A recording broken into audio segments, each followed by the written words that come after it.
I thought the $1,500 tip was a mistake. Just a rich stranger punching in the wrong numbers. 3 days later, a letter arrived signed, "Your Rich Grandpa." By the end of the month, my mother and stepfather were in handcuffs, and I owned the building across the street. It all happened because I followed his advice: do not argue with them, just let the paper talk.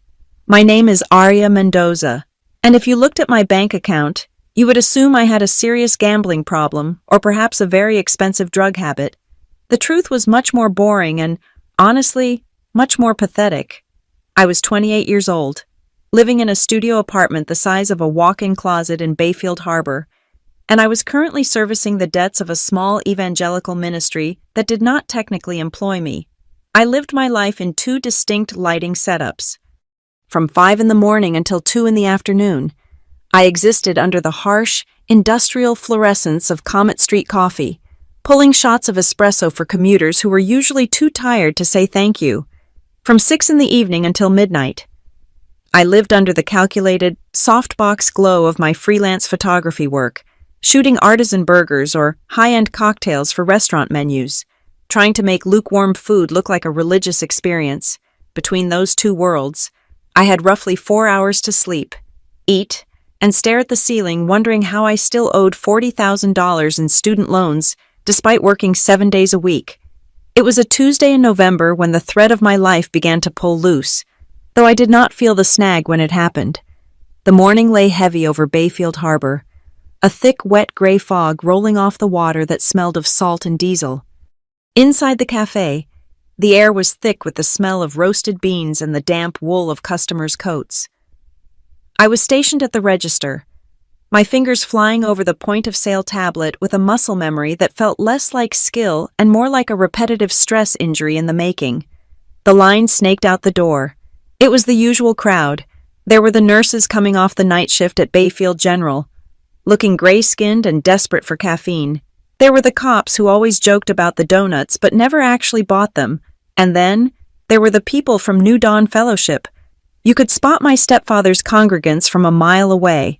They had a specific way of smiling that did not quite reach their eyes, a look that said they knew something about your soul that you did not. One of them, a woman named Mrs.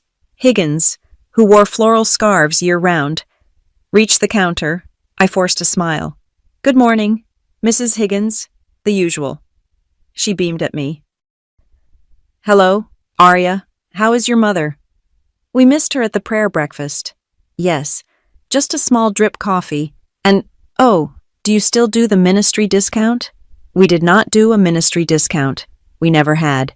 But my stepfather, Pastor Brent Calloway, had convinced his flock that Comet Street Coffee was a partner in faith simply because I worked there. I do not think the owner approved that this week. "Mrs. Higgins," I said, keeping my voice level. She sighed, a sound of performative disappointment. "Well, the Lord provides anyway." She handed me a $5 bill. The coffee was $3.50. I handed her the change.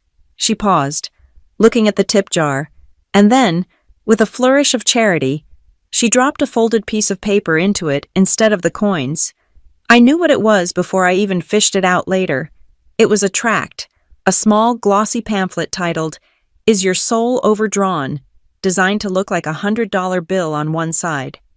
I tossed it in the trash bin beneath the counter and kept moving. That was the rhythm of my life. People taking things and paying me in advice, or prayers, or guilt. My mother, Lydia, was the architect of this dynamic. She and Brent were always borrowing money for the church. First, it was for a new sound system because the Lord deserved excellence. Then it was for a mission trip to San Aurelio because the orphans needed hope. They always promised to pay me back. They never did. I had started keeping receipts, not just for the coffee shop, but for everything. Every time I bought groceries for their house, every time I paid a utility bill because Brent forgot to transfer the funds, every time I covered lunch, I kept the slips of paper in a compulsive, rubber-banded stack next to the register during my shift, and then I would file them into a shoebox at home. It was a graveyard of my own inability to say no. The rush finally died down around 10 in the morning. The cafe grew quiet. the hum of the refrigerator becoming the loudest sound in the room. That was when the man in the navy peacoat walked in. He did not look like our usual clientele. He looked like the harbor itself, weather-beaten, rough-edged, and quiet. He wore scuffed work boots that had seen actual work, not the fashion statement Timberlands the college kids wore. His coat was old, the wool worn thin at the elbows, and he had a face carved out of granite, lined deep with years of either hard labor or hard sorrow. He walked up to the counter and looked at the menu board without reading it. "Black coffee," he said. His voice was like gravel crunching under tires. "Small." "Room for cream?" I asked. "No." I punched it in. $2.50. He pulled out a debit card, weathered and peeling at the edges. While I waited for the machine to wake up, he looked down at the counter. His eyes, a sharp, piercing blue beneath heavy brows, landed on my stack of receipts. I had forgotten to put them away after the rush. There were dozens of them, categorized by date with frantic little sticky notes attached. "You always save every slip like that?" he asked. It was not an accusation, just a curiosity. I felt a flush of embarrassment and swept them into a drawer. "Habit," I said, trying to laugh it off. "It is the only way I can remember who owes me money." It was a joke, but it landed heavy in the quiet room. The old man did not laugh. He studied me for a long beat, his gaze traveling from the dark circles under my eyes to the fraying cuffs of my flannel shirt. He looked like he was reading a map I did not know I was holding. "Smart," he said finally. "Most people let the details slide.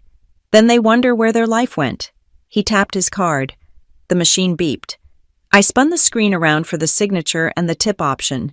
Usually, with a coffee this small, people just hit the no-tip button or maybe the dollar option if they were feeling generous.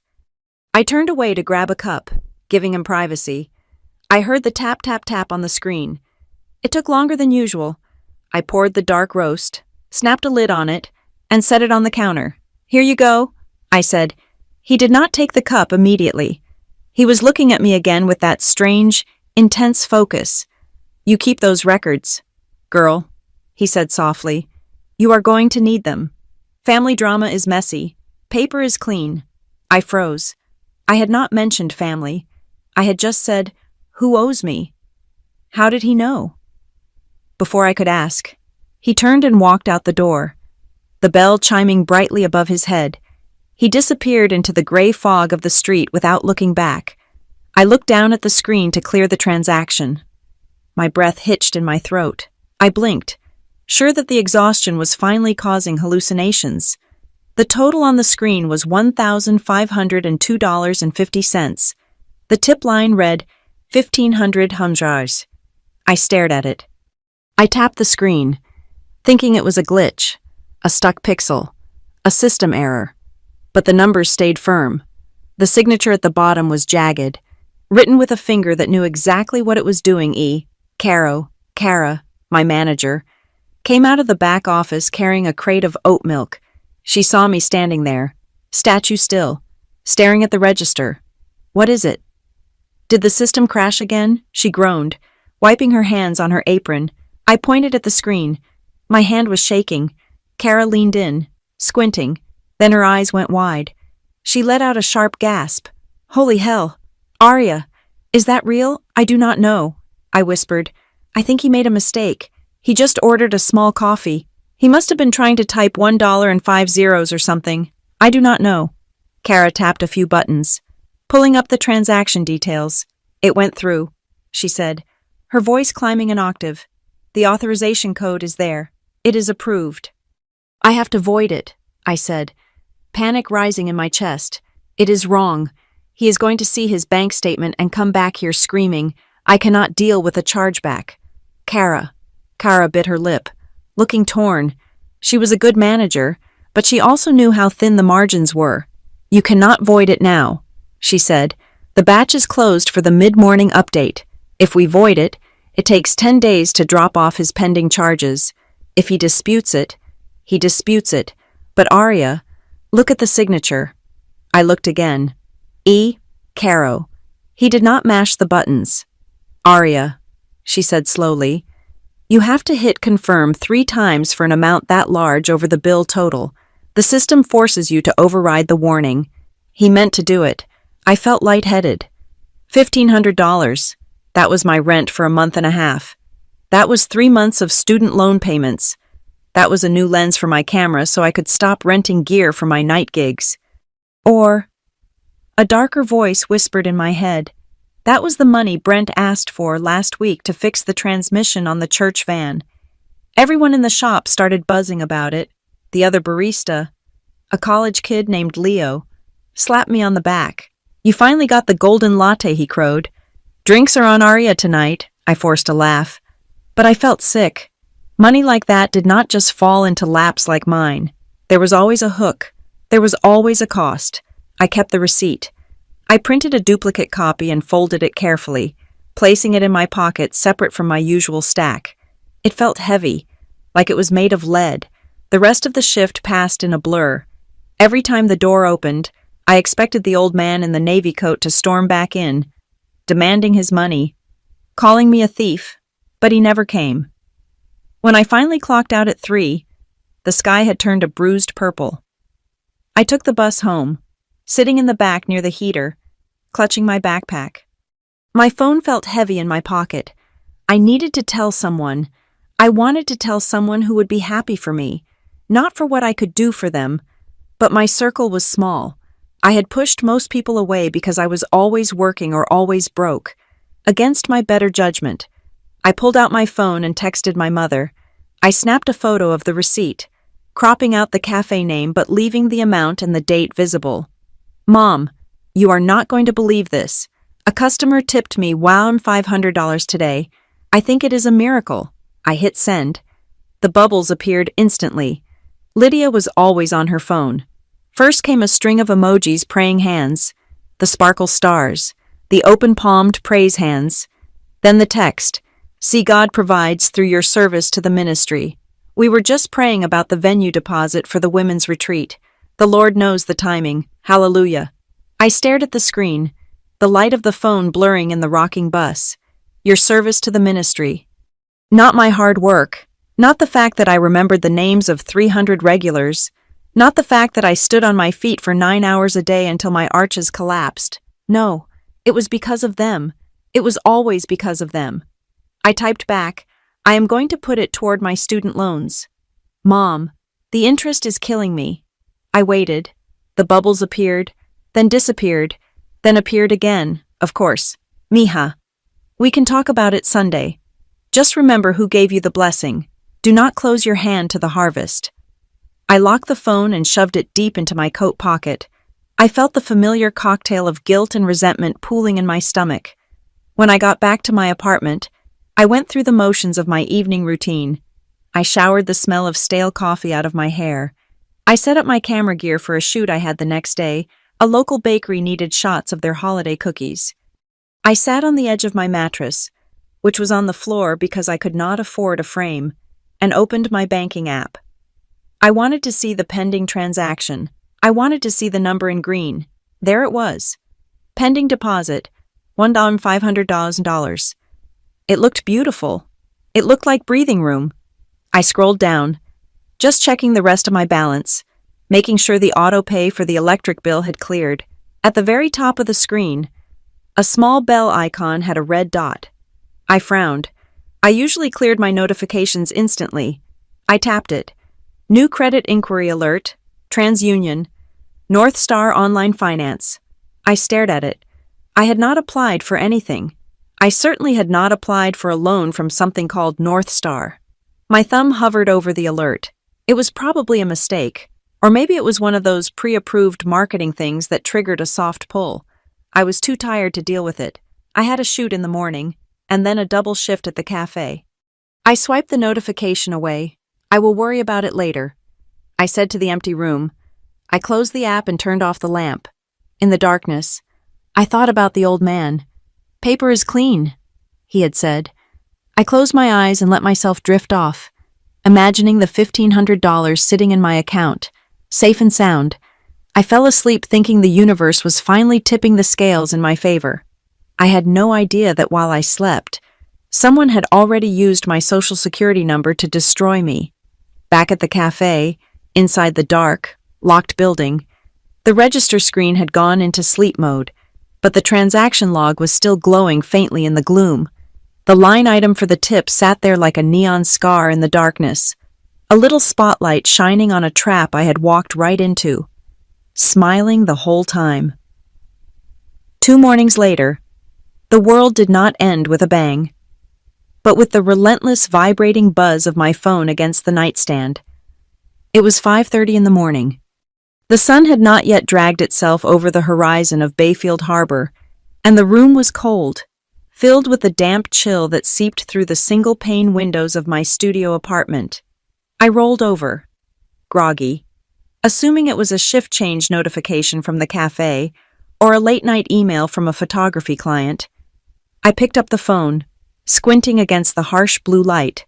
The screen was full. It was a wall of red banners. Alert card. Not present transaction. Delta Airlines. $1,240. Alert cash advance. ATM 442 Maple Ridge. $800. Alert new account opened. North Star Online Finance. Loan disbursed. $19,800. My stomach dropped so hard I felt it in my knees. I sat up, the duvet pooling around my waist, and my fingers fumbled to unlock the screen.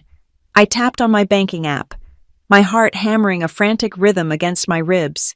The Face ID wheel spun for a second that felt like an hour. Then the numbers loaded. I stopped breathing. My checking account was overdrawn by $400, but that was not the killer blow. I swiped left to my savings account, the one I had named Studio Build. That account held every extra penny I had scraped together for 5 years. It was the money from working double shifts on Christmas, the money from eating ramen instead of fresh vegetables, the money from shooting weddings for bridezillas who screamed at me. It held $11,600. It now held $7.39. I stared at the screen. I refreshed it. $7.39. I refreshed it again, tapping the screen hard enough to bruise my thumb. $7.39. A sound tore out of my throat, a strangled, high-pitched whimper that I did not recognize. I scrambled out of bed, tripping over my camera bag, and dialed the 24-hour support line for Bayfield Community Bank. I spent 20 minutes on hold, pacing the 6 feet of floor space between my bed and my kitchenette, shaking so badly I could barely hold the phone. When a human finally answered, his voice was flat, bored, the sound of a man who had heard 1,000 panic attacks before his first coffee. "I need to report fraud." I choked out. "My savings are gone. Someone drained my account. There is a loan I did not take out. Name and verification code." He droned. I gave him my information. I heard the clicking of a keyboard on his end. "Ma'am, I am looking at the transactions here," he said. The withdrawals from the savings account were transferred to a checking account ending in 884, and then accessed via debit card at a point of sale. "I do not have a checking account ending in 884. I said, my voice rising. "No," he said, "but the authorized user on your account does." I froze in the middle of my pacing. "Authorized user, I am the only person on my account. It is my money, according to our records. You added an authorized signer 6 months ago." He said, "A Ms. Lydia Pierce." The room seemed to tilt sideways. Lydia Pierce, my mother. She had kept her maiden name for credit purposes after marrying Brent, a fact I had never thought twice about until this exact second. The memory hit me like a physical blow. 6 months ago, it was a Tuesday night, Lydia had called me. Hysterical. The church pianist had collapsed during rehearsal, and they needed to pay the emergency room deductible immediately or they would not admit him alive. I knew now, as hospitals do not work that way, but in the panic of the moment, with her sobbing that God is testing us, "Aria, please," I had driven to the bank. I had signed a form she shoved in front of me while she wept about Christian charity. She said it was a temporary permission so she could transfer the $100 needed for the copay because she had forgotten her wallet. She promised to shred the card the next day. She never gave the card back. She told me she cut it up. I felt bile rise in my throat. That was a one-time thing. I whispered, "She was supposed to be removed." "Well, she was not removed," the agent said, his voice devoid of sympathy. "And since she is an authorized signer, and the PIN was used, this is not considered fraud by the bank's definition. This is a civil matter." "What about the loan?" I screamed. "The $19,000, that was a direct deposit from an outside lender. We cannot reverse a deposit, ma'am. And if the funds were moved by an authorized user, we cannot retrieve them. You will have to talk it out with the other party." He hung up. I stood there in my freezing apartment, the silence ringing in my ears. $11,000, gone, plus a debt of nearly $20,000 that I had never touched. I did not shower. I did not call out of work. I pulled on jeans and a sweater over my pajamas, grabbed my keys, and ran out the door. My parents lived in Maple Ridge Estates, a subdivision of cookie-cutter houses with manicured lawns and homeowner association fees that cost more than my rent. Their house was a beige 2-story with a wraparound porch. A brand-new luxury sedan sat in the driveway, a Lexus I had never seen before. I parked my rusted Honda behind it and stormed up the walk. I did not knock. I used the spare key under the fake rock that I was not supposed to know about. The inside of the house smelled like lavender and expensive French roast coffee. It was warm, perfectly climate-controlled, a stark contrast to the damp chill of my apartment. Lydia and Brent were in the dining room. It looked like a scene from a lifestyle magazine. My mother was wearing a silk robe that shimmered in the morning light, shimmered like money. Her hair was perfectly blown out. Brent was dressed in a tailored charcoal suit, the kind that cost $3,000, and he was leaning over a set of glossy travel brochures.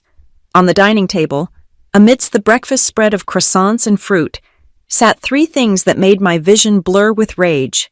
First, a set of crystal wine glasses, the heavy, expensive kind. Second, a printed email confirmation for the Royal Palm Resort Spa in San Aurelio. And third, sitting right next to the butter dish, was a camera. It was a Canon R5, a body that cost nearly $4,000 alone. The exact camera I had been saving for. The one I had a picture of taped to my refrigerator for motivation. Lydia looked up as I burst into the room. She held a croissant halfway to her mouth. "Aria," she said, her eyes widening. "Honey, you did not say you were coming over. We are just packing for the mission trip." I slammed my phone down on the table, the screen displaying the bank transfer history. "Mission trip," I said, my voice shaking so hard the words vibrated. "Is that what you call stealing my entire life?" Lydia looked at the phone, then at me. She blinked. Once, twice, then, like a switch had been flipped, her face crumbled. She dropped the croissant and pressed her hands to her mouth. "Oh, Aria," she wailed. It was instant. Practiced sobbing. Tears sprang to her eyes as if on command. "What are you talking about?" Brent asked, standing up slowly. He did not look surprised. He looked annoyed. "She drained my account," I shouted, pointing a trembling finger at Lydia. $11,000. Brent, my studio money, and there is a loan for $20,000 in my name. You authorized it, didn't you? You used my social security number." Lydia let out a high-pitched keen. "It was just a borrowing, a temporary borrowing. There was a clerical confusion at the bank with the ministry accounts. We were going to put it back next week after the donor dinner. You bought a camera." I screamed, grabbing the Canon box. "You bought a $4,000 camera with my money. You do not even take pictures." "Lydia." "I bought it for you," she sobbed, reaching out a hand that I slapped away. "I wanted to surprise you when we got back. It was an investment in your future." "Don't lie to me," I yelled. "You stole it. You stole everything." Brent slammed his hand on the table. The crystal glasses rattled. Enough. His voice was the one he used from the pulpit deep, booming, designed to make you feel small and sinful. He walked around the table and stood over me. He was a tall man, broad-shouldered, and he used his size to intimidate. "Lower your voice, Aria," he said coldly. "You are upsetting your mother." "She stole $30,000 from me," I yelled back, though I felt myself shrinking. The habit of obedience was a deep groove in my brain. "We share in this family," Brent said. his tone shifting to icy condescension. Do you remember when you were 22 and could not make rent? Who paid for you then? You gave me $400 once I cried, and I paid you back double. That is your recollection, Brent said smoothly. I remember a very ungrateful young woman who we have supported through years of poor decisions. If we needed to leverage some liquidity for the Lord's work, and your name was available to help the family, you should be honored to contribute. Honored, I stared at him. I'm calling the police. I'm calling the fraud department. I am going to tell everyone, Brent smiled. It was not a nice smile. It was a small, tight curving of his lips that did not show his teeth. Go ahead, he said softly. Call them. I pulled my phone back towards me. I will. And while you are dialing, he continued, checking the cuffs of his shirt, I will make a few calls of my own. He pulled his smartphone out of his pocket. He tapped the screen a few times and turned it to face me. It was an email draft. The recipient line read, marketing@sunrisepantry.com. My heart stopped. Sunrise Pantry was my biggest client. They were 80% of my freelance income. I have been very worried about you lately. Arya, Brent said, his voice dripping with fake concern. Your erratic behavior, the mood swings, the outbursts. I felt it was my pastoral duty to let your employers know that you are going to be taking a mental health break.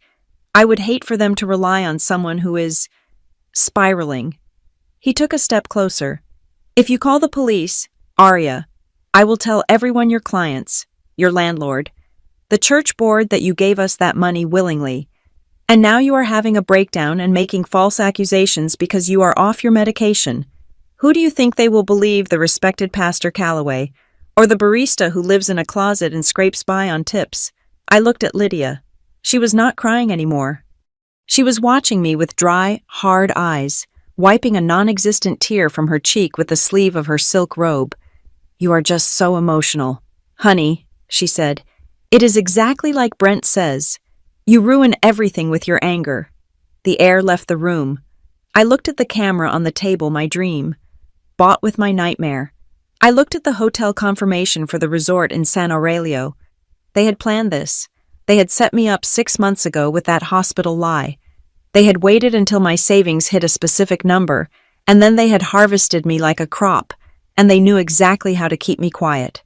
If I lost the Sunrise Pantry contract, I would not just be broke, I would be destitute. I would be unhireable in this town. I felt my hands shaking, a tremor that started in my fingers and traveled up to my shoulders. I grabbed my camera bag, my old, battered bag, with my second-hand gear. It was the only thing in the room that was truly mine. You are monsters, I whispered. Brent laughed. It was a dry, dismissive sound. We are your parents. Arya, go home. Sleep it off. We will discuss a repayment plan when we return from the mission field. If you behave. I turned and ran. I fled the house, the smell of expensive coffee choking me. I drove straight to the police station. I sat in the lobby for 2 hours, clutching my printed bank statements. When I finally got to speak to an officer, a tired-looking man with coffee stains on his shirt, he barely looked at the papers. He saw the shared last name on the authorized user account. He saw the transfer history. Look, miss, he said, sliding the papers back to me. She was an authorized user. You gave her the key. If she took the car for a joyride, that is not grand theft auto.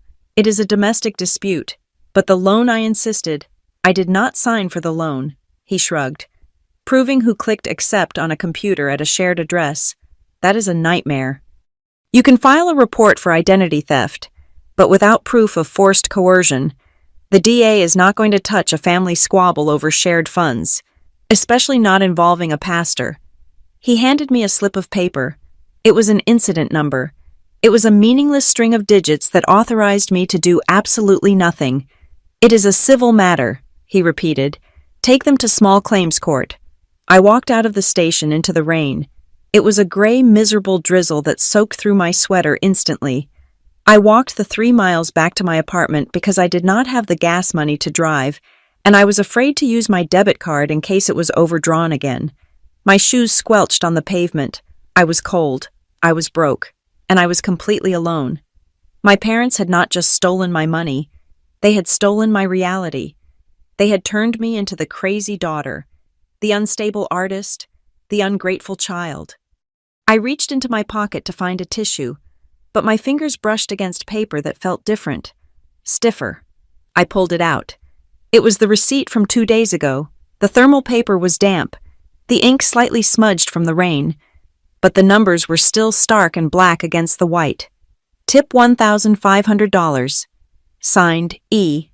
Caro. I stopped under a flickering streetlight. I stared at the signature. I remembered the old man's voice, rough as gravel. Keep your slips. They are better at telling the truth than people are. My mother had just called me a liar. Brent had called me crazy. The bank had called me negligent. But this piece of paper did not lie. It was a record, a fact. I stood there in the rain, shivering, stripped of my savings and my pride, and for the first time, I understood what the old man meant.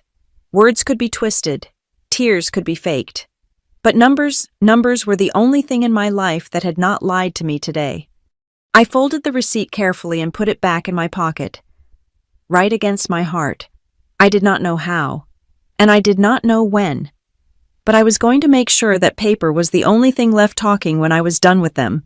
My roommate, Jenna Ortiz, found me 3 hours later. She walked through the front door of our shared apartment carrying a bag of takeout Thai food, kicking off her heels as she entered. I was sitting on the linoleum floor of our tiny kitchen, surrounded by a hurricane of paper. I had printed everything, every bank statement from the last 3 years, every email from my mother that mentioned money, every Venmo transaction history log. The paper spread out around me like a topographical map of a disaster zone. Jenna stopped mid-step. She looked at my face, which was swollen from crying, and then at the chaotic sea of documents. She did not ask what was wrong. Jenna was a senior data analyst for a major streaming service.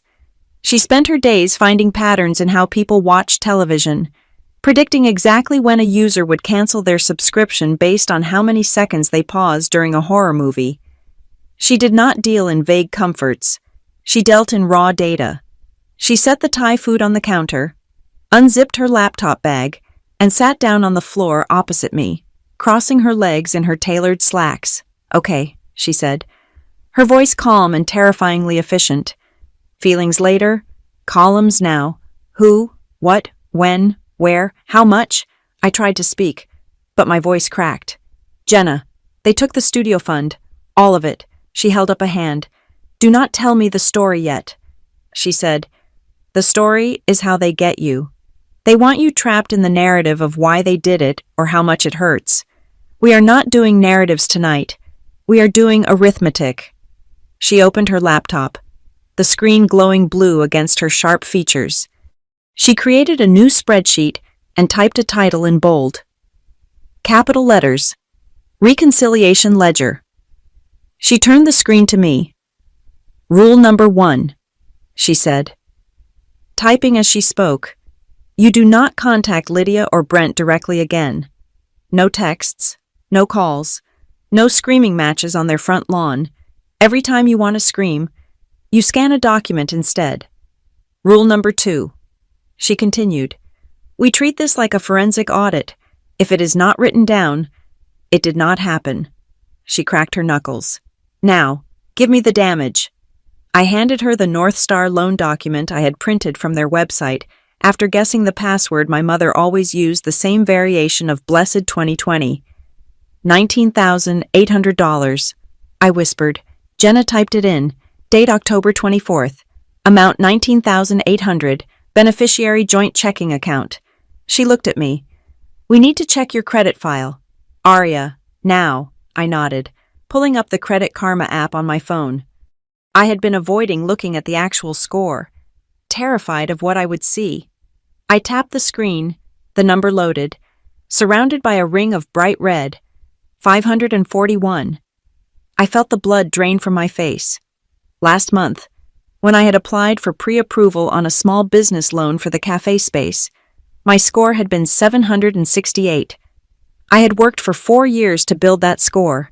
I had eaten instant noodles to pay off credit cards early. I had obsessed over utilization rates. It was gone. In 3 weeks. It had been nuked from orbit. I scrolled down, my finger shaking. There were 2 new accounts, a Platinum Rewards card from Chase and a Travel Rewards card from Capital One. Both opened 20 days ago. Both showed balances that were almost exactly at their limit. $5,000 on the Chase card, $4,500 on the Capital One card. The transaction details were a mockery of my poverty. Royal Caribbean Cruise Deposit, Luxury Escapes, Travel Package, Luggage World. They are going on a cruise, I said, my voice sounding hollow. They told me they were going on a mission trip to San Aurelio to build an orphanage. Jenna did not look up from her typing. Mission trip packages do not usually come from luxury travel agencies, she noted dryly. She tapped a key. Okay, so we are looking at nearly $30,000 in new debt, plus the theft of your $11,000 in cash. That is over $40,000 in damages in less than a month. She stopped typing and looked at me. Aria, people do not just wake up one day and decide to steal $40,000 from their daughter. You do not start with a felony. You work your way up to it. Who else have they burned? I stared at a stain on the linoleum. I did not want to answer. Admitting it made it real. Admitting it meant I had been blind for a very long time. Logan, I said softly. My cousin Logan was 23, a mechanic who worked with his hands and had a heart the size of the engine blocks he lifted. He had stopped coming to family Thanksgiving 2 years ago. Call him, Jenna said. I picked up my phone. It felt heavy, like a weapon I did not know how to use. I dialed Logan's number. He answered on the second ring, the background noise of pneumatic drills and classic rock blaring behind him. Hey, Aria. Everything okay? He sounded guarded. Logan? I said, trying to keep my voice steady. I need to ask you something weird. Did my mom ever borrow money from you? The line went silent. The background noise seemed to fade, like he had walked into an office and closed the door. Why do you want to know? He asked. His voice was tight. Because she just cleaned me out. Logan, she took my studio fund. She took out a loan in my name. I am sitting on my kitchen floor trying to figure out if I'm crazy. I heard him let out a long, ragged breath. $4,000, he said. It was 2 years ago. She called me crying. Said the transmission on the church van had blown out, and they could not pick up the elderly folks for Sunday service. She said the church funds were tied up in a CD, and she needed cash until the bank opened on Monday. I closed my eyes. It was the same script, the urgency, the guilt, the detailed lie, and I asked, and I gave it to her. Logan said, it was my savings for a down payment on a truck. Monday came, Tuesday came, a month came. When I asked her about it, she told the whole family I was bitter and greedy. She told Aunt Ruth that I had tried to charge her interest on a family favor. Brent pulled me aside at Christmas and told me I needed to examine my heart for the sin of avarice. I felt a hot tear slide down my cheek. They called me ungrateful. I whispered. They said I was spiraling. Yeah, Logan said, his voice hard. That is their favorite word. Spiraling. Look, Aria, I wrote it off. I figured it was the cost of getting them out of my life. But if they did this to you, that is not just a favor. That is a habit. I hung up and looked at Jenna. She was already typing. Logan, $4,000, mechanic savings, tactic guilt trip regarding elderly parishioners, retaliation, character assassination labeled as greed. Jenna looked at me. Who else? I swallowed hard. Marin. Marin was my older half-sister from my father's first marriage. She was 10 years older than me. She had not spoken to Lydia or Brent in 5 years. I had always been told it was because Marin was jealous of my mother's happiness, that she was dramatic and mentally unstable. I dialed the number. It went to voicemail. I called again. On the third try. She picked up. This better be good. Aria, I am putting the kids to bed. Marin, I said, I believe you. There was a pause. About what? About the wedding venue. I could hear the silence stretching out, heavy and thick. Lydia told everyone you lost the deposit because you changed your mind too many times. I said, rushing to get the words out. She said you were manic. She said you were having an episode. Marin's laugh was a sharp, bitter bark. Is that what she said? The truth is, she offered to write the check to the venue because she wanted the rewards points on her card. I transferred her the cash, $10,000. The venue called me 2 weeks before the wedding to tell me they never received a deposit. When I confronted her, she told my father I was hallucinating. She told him the stress of the wedding had broken my brain. She paused, and her voice dropped to a whisper. Did she get you? Arya. Yes, I said. She got me. How much? Everything. Jenna was typing furiously now. The spreadsheet was growing. Rows were filling up with data that painted a picture so clear it was sickening. The pattern was absolute. Lydia played the damsel in distress, the overwhelmed mother. The charitable saint caught in a bureaucratic mix-up. Brent played the spiritual authority, the enforcer who used scripture to shut down questions. And the victims. We were all painted with the same brush. Ungrateful, mentally ill, possessed by resentment, unstable. It was not just theft. It was a systematic dismantling of credibility. They stole your money, and then they stole your voice so you could not scream about it. Jenna stopped typing and turned the laptop to me again. Read this, she said. She had pulled up a cached version of my family group chat, searching for keywords. April 12th. Lydia Arya is having one of her anxious days again. Everyone please pray for her peace of mind.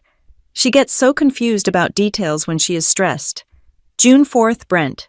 Just had a hard talk with Arya. Her emotional patterns are becoming very unstable. We are supporting her as best we can, but it is a heavy burden. August 20th, Lydia Arya forgot her wallet again. Oh, that girl. She would lose her head if it wasn't attached. Good thing Mom is here to bail her out. I stared at the messages. I remembered that August day. I had not forgotten my wallet. Lydia had taken it out of my purse while I was in the bathroom and hidden it in her car so she could find it later. After forcing me to let her pay for lunch, she later claimed I begged her to buy. They were seeding the ground. Jenna said, They have been rewriting your history for months, maybe years. So when this moment came, when you finally snapped about the money, everyone was already primed to see it as Arya having another episode. She looked me dead in the eye. This is not a messy family. Arya, this is a structured con. They are running a Ponzi scheme of emotional abuse. She opened a new browser tab. We are going to make a group, she said. Invite only, encrypted. We are calling it the Ledger Circle. We sent the invites. Logan accepted within 30 seconds. Marin took 5 minutes. And then, shockingly, a notification popped up from Aunt Ruth. Ruth was Lydia's younger sister. She was quiet, mouse-like, always sitting in the corner at family gatherings, knitting and nodding. I had not spoken to her in a year. A message appeared in the chat from Ruth. Is it safe to talk here? Jenna typed, yes. Encrypted. Ruth wrote, They took my retirement 2 years ago. Brent said it was an investment in a Christian living facility where I would have a guaranteed room. The facility does not exist. I gave them $50,000. They told me if I told anyone, the IRS would arrest me for improper filing. I have been terrified every day since. $50,000. The number hung on the screen. Jenna started a new tab labeled Timeline.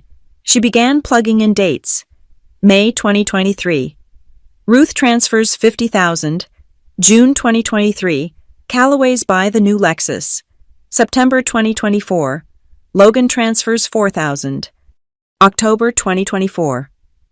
Lydia posts photos of new jewelry. January 2025.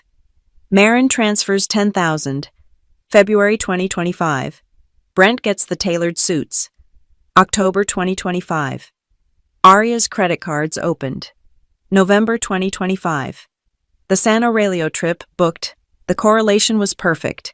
Every time a family member had a financial crisis or a falling out, the Callaways had a lifestyle upgrade. Jenna sat back, her face illuminated by the cold blue light of the evidence. She typed one final note in bold letters at the center of the screen. This is not disorganization, this is policy. I looked at the screen. I looked at the names of the people I loved. Logan, Marin, Aunt Ruth. I thought about Logan working overtime in a freezing garage. I thought about Marin's ruined wedding. I thought about Aunt Ruth living in terror of the IRS because of a lie told by a man of God. And then I thought about the $1,500 tip. I thought about the old man, Mr. Caro, and his gravel voice. Paper is clean. Something inside me snapped, but it was not the snap of a breaking branch. It was the snap of a lock clicking into place. The rage that had been burning me alive for 48 hours cooled down into something hard and heavy. It settled in my gut like a stone. I stopped crying. I wiped my face with the back of my hand. I looked at the pile of paper on the floor, my shame, my stupidity, my loss. It did not look like trash anymore. It looked like ammunition. "Jenna," I said, my voice steady for the first time in days. "Yeah. How do we verify the travel dates on those credit card charges against their church calendar?" Jenna smiled. It was a sharp, dangerous smile. "Now you are talking," she said. "Hand me that stack of receipts. We are going to bury them." The next morning, the ground did not just shift beneath my feet. It opened up and swallowed me whole. I woke up to an email notification that hit my screen at 6 in the morning. It was from my landlord, a property management company that communicated exclusively in bold red font. The subject line read, "Urgent payment failure. Notice of intent." My auto debit for rent had bounced. The $1,100 usually transferred from my checking account had hit a wall of zeros. Because of the overdraft fees from the fraudulent transactions the day before, I was now in the negative. The email stated clearly that if I did not cure the balance within 72 hours, I would receive a formal pay or quit notice. That was the polite legal term for eviction. I sat on the edge of my bed, my head in my hands. 72 hours. I did not have 72 hours of fight left in me. I barely had 72 minutes. I forced myself to go to work. I had to. If I lost my shifts at Comet Street, I lost the only cash flow that was legally mine. But the air inside the cafe was wrong the moment I walked in. Usually, the morning crew was loud, banging portafilters and shouting over the grinder. Today, it was quiet. When I walked behind the counter, the conversation died instantly. Kara, my manager, did not make eye contact. She was wiping down the steam wand with a ferocity that suggested she was trying to scrub away a problem. "Aria, can I see you in the office?" she asked. Her voice was tight. I followed her into the back room, a cramped space that smelled of cardboard and stale syrup. Kara sat on the edge of the desk and sighed. She looked miserable. "We got an email this morning. Aria. It was sent to the owner, but he forwarded it to me." She turned the monitor so I could see.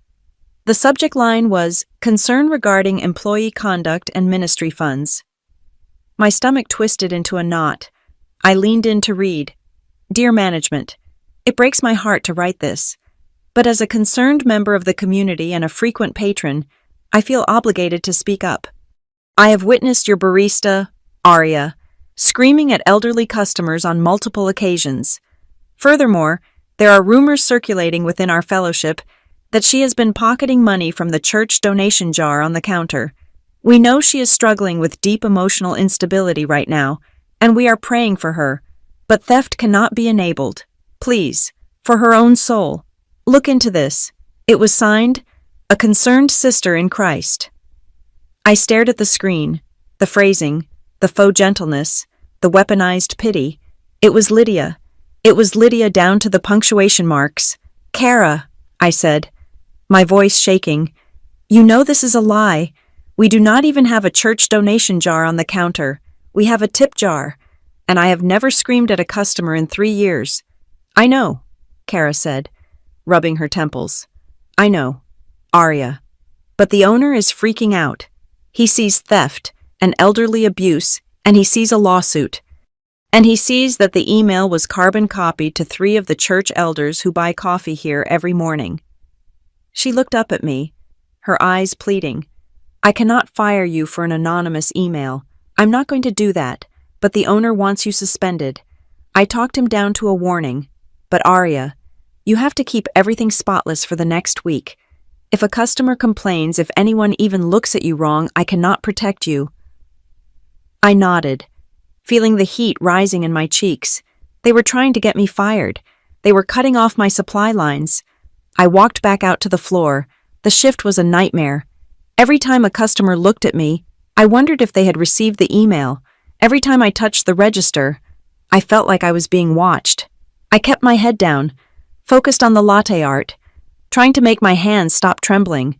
When my shift finally ended at 2 p.m, the rain had started again. It was a relentless, cold drizzle that soaked through my canvas sneakers. I walked to the employee parking lot around the back. My car, a 10-year-old Honda that I kept running with prayer and duct tape, was parked under a flickering street lamp. I stopped 10 feet away. Bright, glossy red paint had been sprayed across the windshield. It dripped down the glass like a fresh wound, pooling on the hood. One word, huge, jagged, liar. I stood there, the rain plastering my hair to my face, staring at the word. It was violent. It was loud. It was a scream in physical form. I heard a curtain slide open in the apartment building overlooking the lot. I looked up. My upstairs neighbor, Mrs. Gable, was peering out. Our eyes met. She looked at the red paint, then at me, and then she pulled the curtain shut with a sharp snap. She did not call out. She did not ask if I was okay. She just closed the blind. I was radioactive. I got into the car, my hands shaking so badly I dropped my keys twice. I had to lean out the driver's side window to see because the paint blocked my view.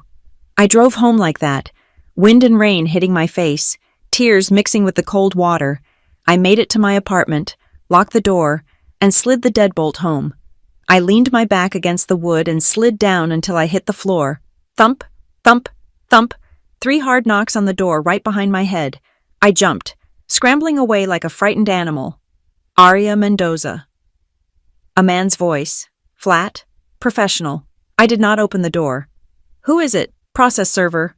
Ma'am, you have been served. He slid a thick yellow envelope under the door. I stared at it for a long time before I picked it up. My name was handwritten on the front in blue ink. I tore it open. State of California. Superior Court of Bayfield County. Temporary restraining order. Petitioner Brent Calloway and Lydia Calloway. Respondent Aria Mendoza.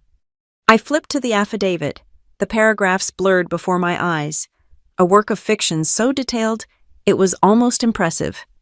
On November 18th, the respondent burst into the petitioner's home in a state of mania, screaming incoherently about finances.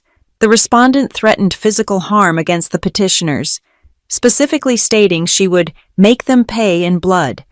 The respondent has a history of mental instability and delusion.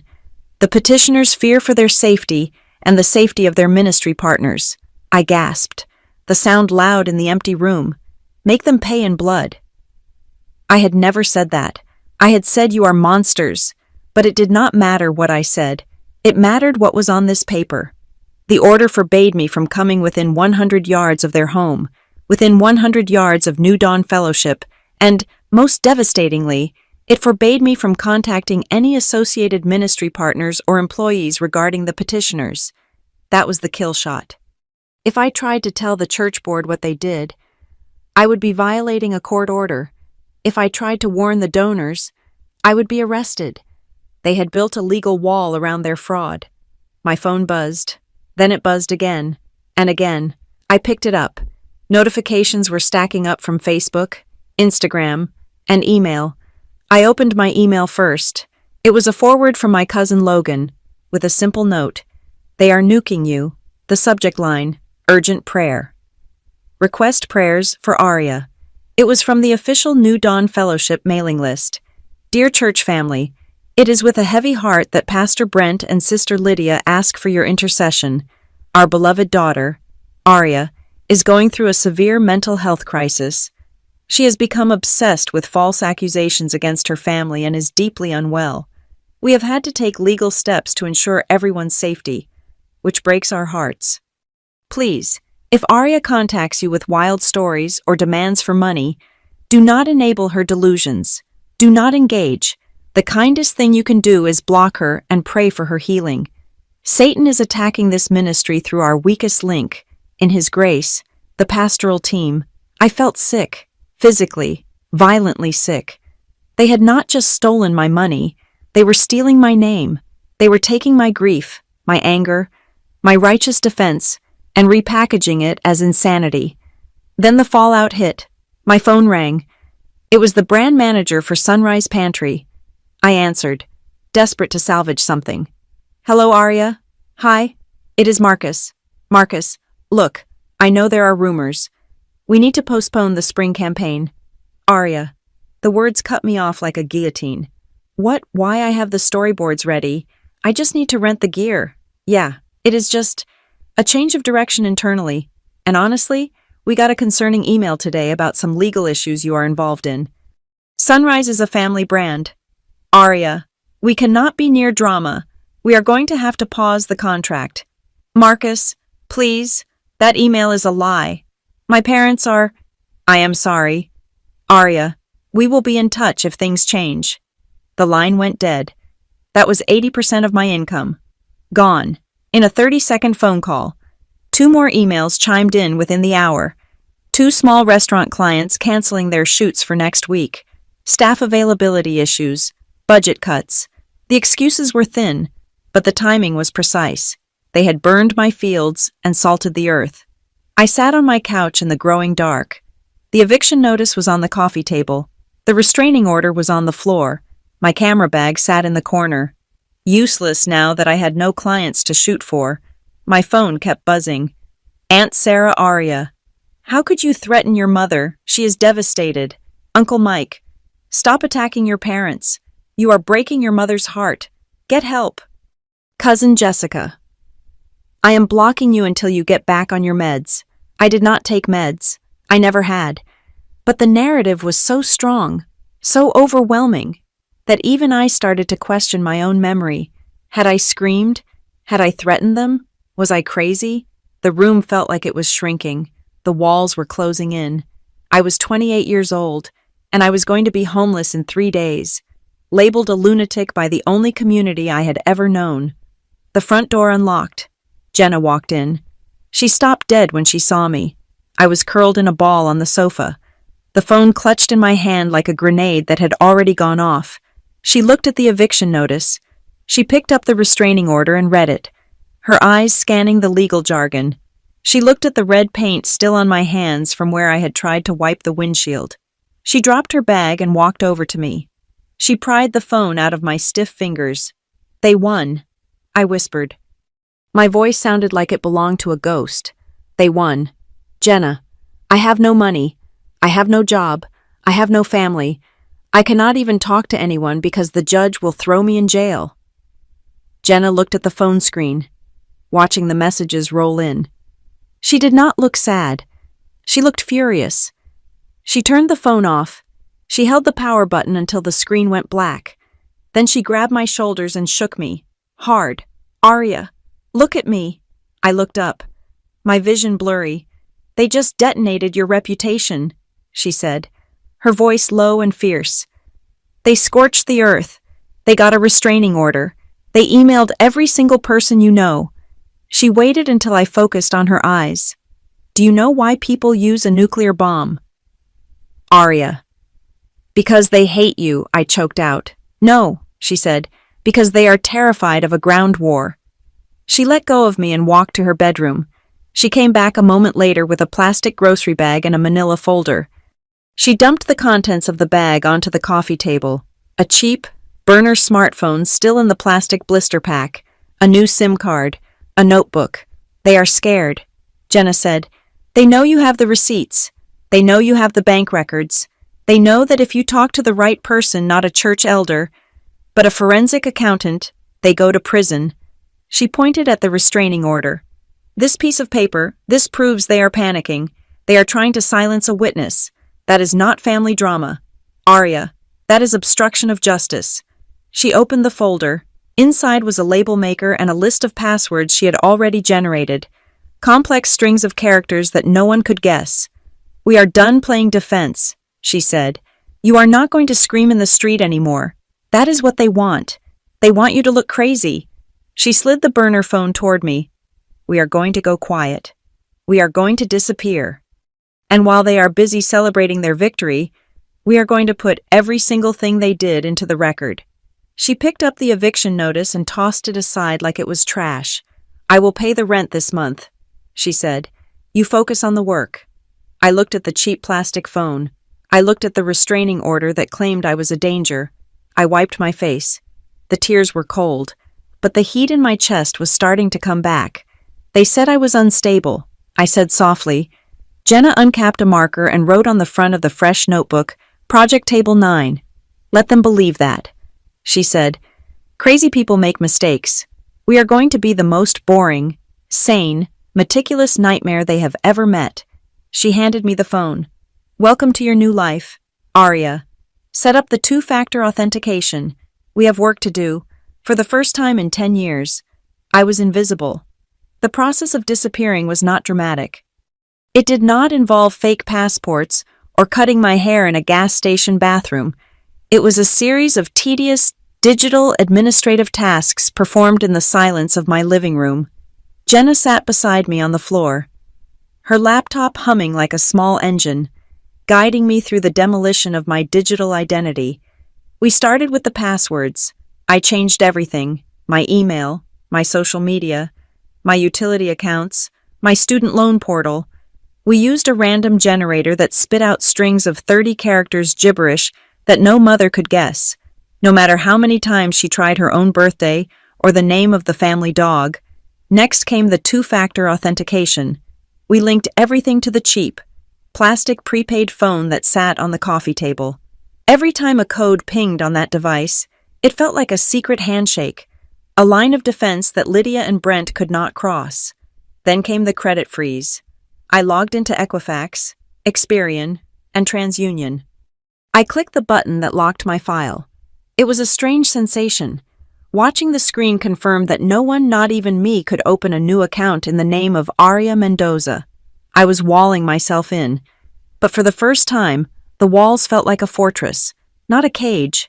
Finally, I took my old smartphone, the one filled with years of manipulative texts and guilt-tripping voicemails, and I turned it off. I did not just put it to sleep. I powered it down completely. I opened the bottom drawer of my kitchen cabinet, the one where I kept the junk mail and spare batteries, and I buried it in the back. It went dark, and just like that, the constant, low-level hum of anxiety that had lived in my pocket for a decade went silent. We left the apartment only once that afternoon. We drove across town to a neighborhood I rarely visited, a place of auto body shops and faded strip malls, to find Riverside Mutual Credit Union. It was a small, brick building with outdated carpet and a teller who actually looked me in the eye. Lydia and Brent would never bank here. It did not have the prestige. It did not have the glass atrium or the private wealth managers. I walked up to the counter and pulled $300 in cash out of my pocket. It was the last payment I had received from a burger shoot before the cancellation email started. It was literally the last money I had in the world. I would like to open a checking account. Please, I said. My voice sounded small in the quiet lobby. The teller smiled. Just you on the account. Honey, just me, I said, and I would like to opt out of overdraft protection. If the money is not there, decline the card. I was never going to owe anyone anything ever again. When we got back to the apartment, Jenna transformed the space. She moved my couch against the wall and cleared the entire main wall of the living room. She pulled a roll of white butcher paper out of her bag. She had stolen it from the office supply closet at her work and taped it up until the plaster was covered in a pristine white sheet. This is the war room, she announced. She started taping things up: the bank statements I had printed, the screenshots of the text messages, the eviction notice, the restraining order. She used red yarn and pushpins to connect them. It looked like the scene of a murder investigation, which, in a way, it was the murder of my financial life. She took a thick black marker and wrote 3 words at the very top of the wall, underlining them twice. Project Table 9. I stared at it. Table 9 was the wobbly two-top near the window at Comet Street Coffee. It was where the old man, Mr. Caro, had sat. It was where the $1,500 tip had been signed. It was where the first domino had fallen. We are ready, Jenna said. stepping back to admire her work, ready for what I asked. I felt safer, yes, but I still had no money and a court order claiming I was dangerous. Jenna checked her watch for the specialist. 30 minutes later, there was a knock at the door. It was a rhythmic, confident knock. Rat-a-tat-tat. Jenna opened it to reveal a man who looked like he had been carved out of a library book. He was in his late 60s, wearing a tweed jacket that had seen better decades and wire-rimmed glasses that sat crooked on his nose. He carried a leather briefcase that was so scuffed it was almost gray. "This is Martin Hale," Jenna said, ushering him in. "He used to work for the State Insurance Fraud Division. Now he consults. And by consult, I mean he gets bored playing golf and misses catching bad guys." Martin did not smile. He did not offer a handshake. He walked straight into the room, his eyes scanning the butcher paper wall with the intensity of a hawk spotting a field mouse. He stopped in front of the bank statements. He adjusted his glasses.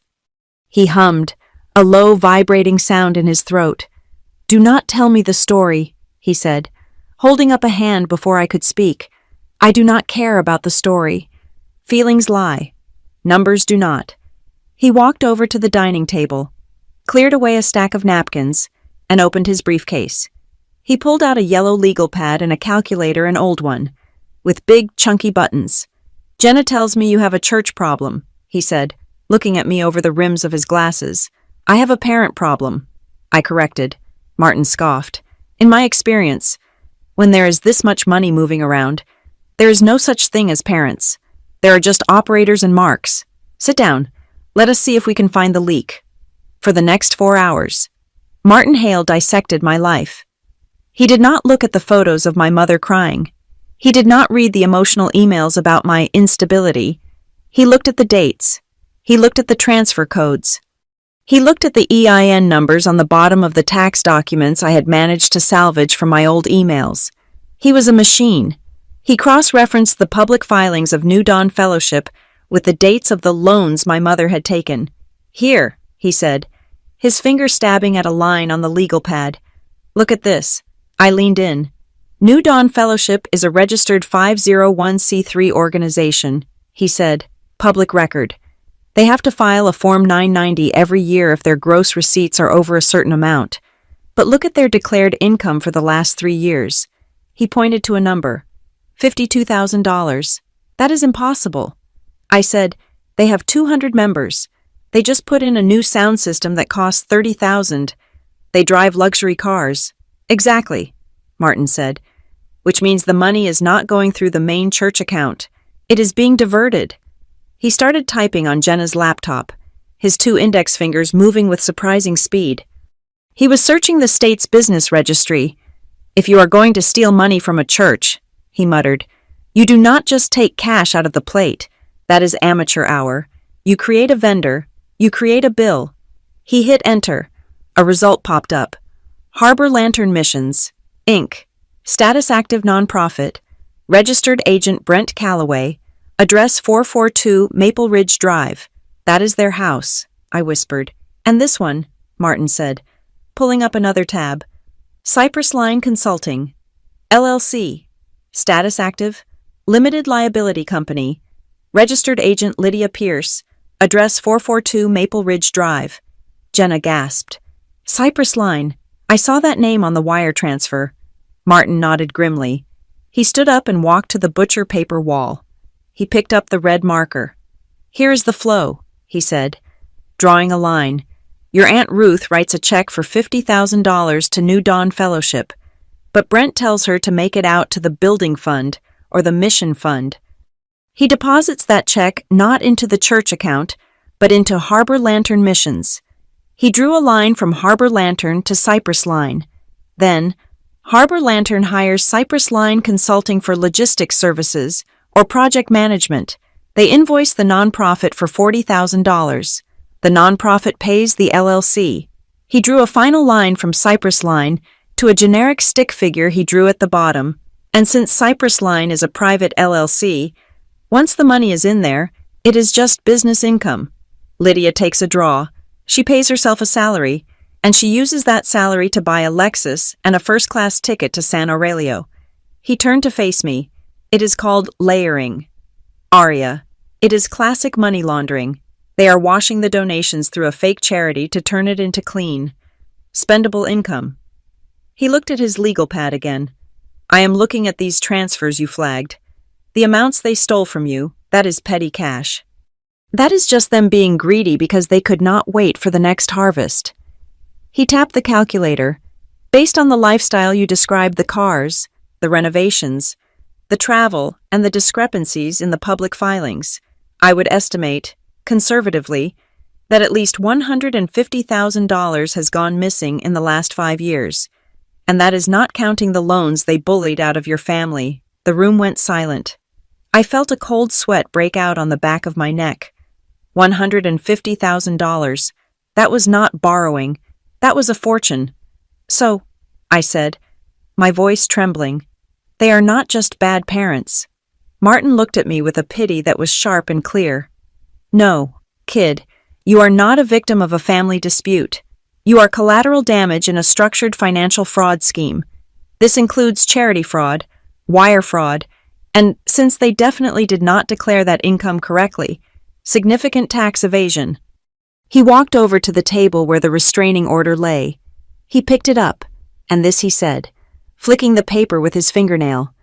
This is the stupidest thing they could have done. Why, I asked. It stops me from talking to anyone. Martin smiled, a dry, humorless twisting of his lips. Because up until now, their nasty emails and public posts about you were just harassment. But now that we know a crime has been committed, you are a witness.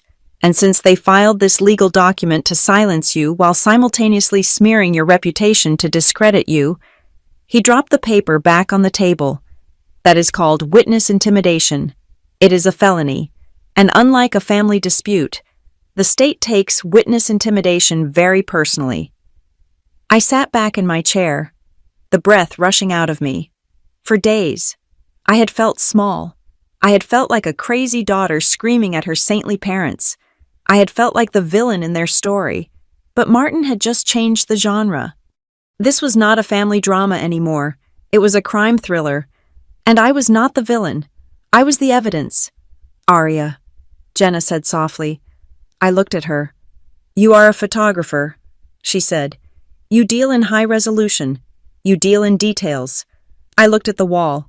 I looked at the messy pile of papers. I looked at the smear campaign email Lydia had sent out. I stood up. I went to my bedroom and grabbed my scanner. It was a high-end flatbed scanner I used for digitizing film negatives. It could pick up the grain in a shadow. It could pick up everything.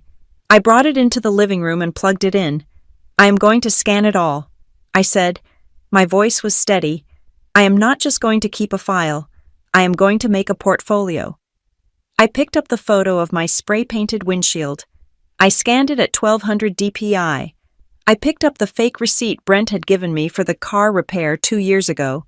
I scanned it. I picked up the screenshot of Lydia's Prayers for Aria email. I scanned it. I created a new folder on my laptop.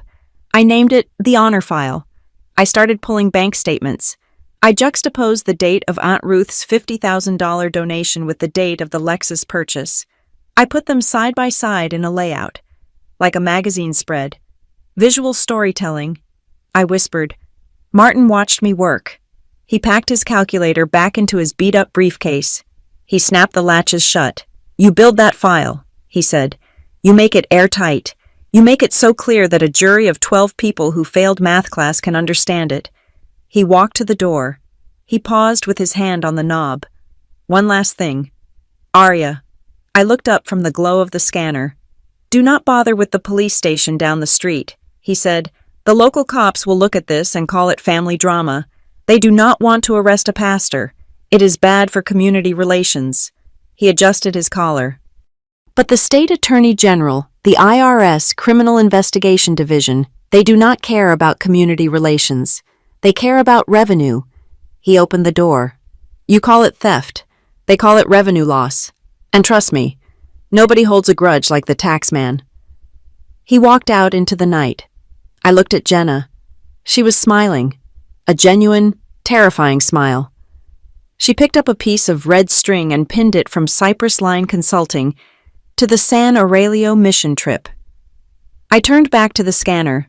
The light bar hummed as it moved across the glass, illuminating the lies, turning them into digital truth, pixel by pixel. We worked through the night. The war room was no longer just a metaphor. It was an operating theater, and we were dissecting the beast that had swallowed my life.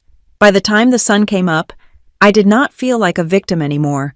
I felt like a hunter who had just found the trail. Silence is not just the absence of noise, it is a weapon. For 7 days, I wielded it like a knife. I posted nothing on social media. I did not answer the frantic texts from my cousins or the passive-aggressive voicemails from my aunts. I went to work at Comet Street Coffee. I pulled shots of espresso. I smiled at customers. And then I went home to the war room and sat in the dark. To a normal person, silence is just a pause.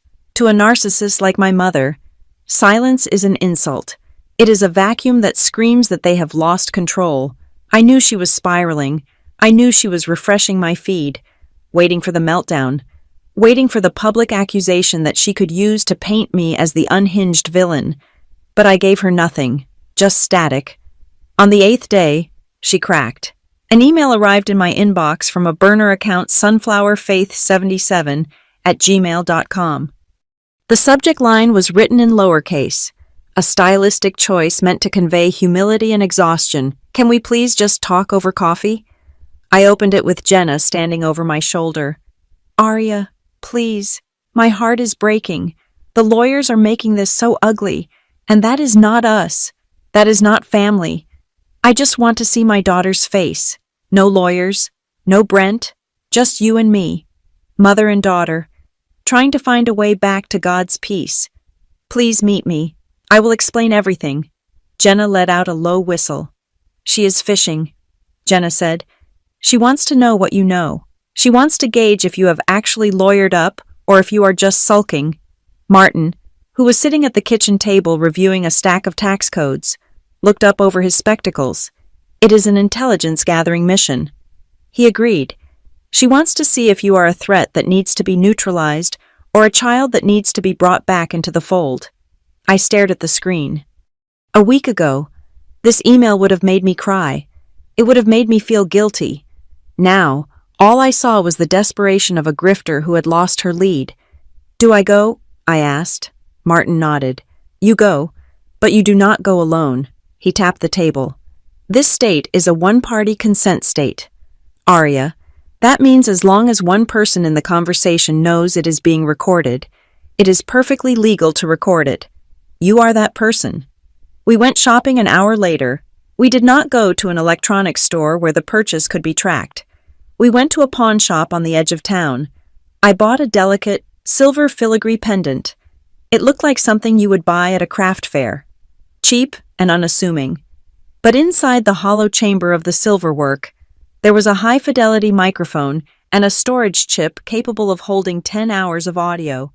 We tested it back at Comet Street during the lull before closing. I wore the necklace, and Jenna stood 5 feet away, whispering numbers while I steamed a pitcher of oat milk. The machine shrieked, the steam hissed, and the grinder roared.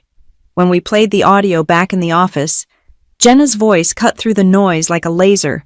7, 42, 19, it was crystal clear. This is it, I said, clutching the cold silver against my collarbone. This is how I catch her. We set the meeting for 10 in the morning at a place called the Daily Grind. It was a busy, noisy cafe downtown, far away from my regular stomping grounds. It was neutral territory. I arrived 20 minutes early.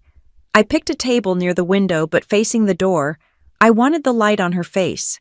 I wanted to see every micro-expression. I ordered a black tea, checked the battery life on the pendant via the app on my burner phone, and hit record. Then I waited. Lydia arrived at 10 sharp. She was in full performance mode. She wore a pale, oversized beige sweater that made her look smaller, more fragile. She wore no mascara, so her eyes looked red-rimmed and raw, as if she had been crying for days. She held a tissue in her hand like a prop. As she walked to the table, she bumped into a chair and apologized loudly to the woman sitting there. I am so sorry, she said, her voice trembling just enough to be audible to the surrounding tables. I'm just so worried about my sick daughter. I am a little scatterbrained today. She was setting the stage. She was ensuring that if I started screaming, everyone around us already had the context. The poor mother, the sick daughter. She sat down opposite me. She reached across the table to take my hands. I pulled them back, tucking them into my lap. Lydia flinched, looking wounded. Arya. She breathed. You look so tired. Are you eating? I am fine, Mom, I said. My voice was quiet. I kept my posture slumped. I needed to look beaten. I needed her to think the silence of the last week was depression, not strategy. I missed you, she said, wiping her dry eyes with the tissue. This whole thing, it has just been a nightmare. Brent is so hurt. We never wanted this. You took my money. Mom, I said. I tried to sound whiny, like a petulant child rather than an angry adult. You took all of it. Lydia sighed, the sound of a patient saint dealing with a sinner. We did not take it. Arya, we leveraged it. There is a difference. Ministry finances are so complicated. You do not understand the cash flow required to keep the Lord's work moving. It is high finance. Honey, it is not like balancing a checkbook at a coffee shop. She was baiting me. She was calling me stupid. I looked down at my tea. Maybe I did overreact. I mumbled, $19,000 is just... It is a lot of money. And then the restraining order. I got scared. Lydia's shoulders dropped 2 inches. She relaxed. She saw the opening. Oh, honey, she said, leaning in. The restraining order was just to help you. We needed you to pause. You were spiraling. You were shouting about police and fraud. We had to protect the ministry's reputation. If donors heard that kind of talk, they would pull their support, and then the orphans in San Aurelio would starve. Do you want that on your conscience? No, I whispered. I do not want that. See? She smiled, a benevolent, terrifying smile. We can fix this. You just need to sign a statement saying you were confused, that it was a family loan you forgot about. We can drop the legal stuff. We can get you back on track. I fingered the silver pendant around my neck. I needed to push her. I needed the details. But Mom, I said, looking up with wide, fearful eyes, it is not just me. I got a letter. Lydia froze. Her hand stopped halfway to her coffee cup. What kind of letter? She asked sharply. It was sent to my old address. I lied. My neighbor gave it to me. It looked official. It was from some auditing agency. It mentioned Cypress Line Consulting. Lydia's eyes narrowed. What did it say? I do not understand most of it, I said, rambling intentionally. It was full of legal words, but it said something about an audit flag on the consulting firm, and it mentioned foreign bank disclosures. Mom, I am scared. If the IRS thinks I'm involved with Cypress Line because you used my social security number, am I going to go to jail? I let my voice rise in panic. I read something about tax evasion. I babbled. The letter mentioned reaching out to donors to verify invoices. If they call Aunt Ruth... Lydia slammed her hand on the table. Silence. The cafe chatter continued around us. But our table was in a vacuum of sudden, icy rage. The fragile mother act evaporated. The red-rimmed eyes went hard and cold as stones. You have no right, she hissed. Her voice was low, venomous. You have no right to snoop in our ministry accounts. I did not snoop. I whined. The letter just came. It said something about a trust in the Caribbean. Lydia's face went pale, then blotchy red. She leaned across the table, her teeth bared. You stupid girl, she spat. Do you have any idea how specialized Maris K International Trust is? You cannot just accidentally see that. That is a fortress. There is no way you got a letter about that unless you stole Brent's passwords. Maris K International Trust. The name hung in the air between us. I felt the recording device against my skin, warm and humming. She had said it. She had named the offshore bank. I kept my face masked in terror. But inside, my heart was doing a victory lap. I did not steal anything, I cried. But Mom, the letter said they are reviewing 5 years of Harbor Lantern filings. It said they are going to interview every donor who wrote a check. This was the bluff. There was no letter, but Lydia did not know that. All she knew was that her house of cards was shaking. Lydia stood up so fast her chair screeched against the floor. "That is impossible," she muttered, more to herself than to me. Maris K is non-extradition. They do not share data, unless... She looked at me with pure hatred. "You stay away from this. Arya, do you hear me? You are out of your depth. You are a barista. You do not understand how the world works." She grabbed her purse. Her hands were shaking. But not from grief this time. From adrenaline. From fear. "I have to call Brent," she said. "We need to call the lawyers." She did not say goodbye. She did not hug me. She turned and marched out of the cafe, pulling her phone from her bag before she even hit the door. I sat there for a full minute, watching her go. I took a sip of my tea. My hands were trembling, but I forced myself to be calm. I reached up and tapped the silver pendant twice. Stop recording. I left a $5 bill on the table and walked out into the sunshine. I returned to the apartment, where the war room was fully active. Jenna had her laptop open, hooked up to 3 external monitors. Martin was on the phone with someone, speaking in low, rapid tones. "I got it," I said, walking in. "Maris K. International Trust." Martin stopped talking. He hung up the phone without saying goodbye. "Maris K.," he repeated. "You are sure?" She said it to my face. I said, unclasping the necklace and plugging it into Jenna's computer. "She said it is a fortress. She said it is non-extradition." Jenna was already typing. "Maris K.," she murmured. "Tiny island in the Caribbean, known for extreme banking secrecy, a favorite spot for people who want to hide money from the United States government." She pulled up a map. It was a speck of green in a sea of blue. Martin rubbed his hands together. "If they have an account there," he said, "and they have not filed an FBAR form with the IRS disclosing it, that is a felony per account, per year. And if they are moving donor money into it, that is money laundering on an international scale." Suddenly, a red alert box flashed on Jenna's center monitor. She had set up a script to monitor the DNS traffic coming from the Callaway's IP address. Something she explained was technically a gray area legally, but morally essential. "Activity," she said sharply. We crowded around the screen.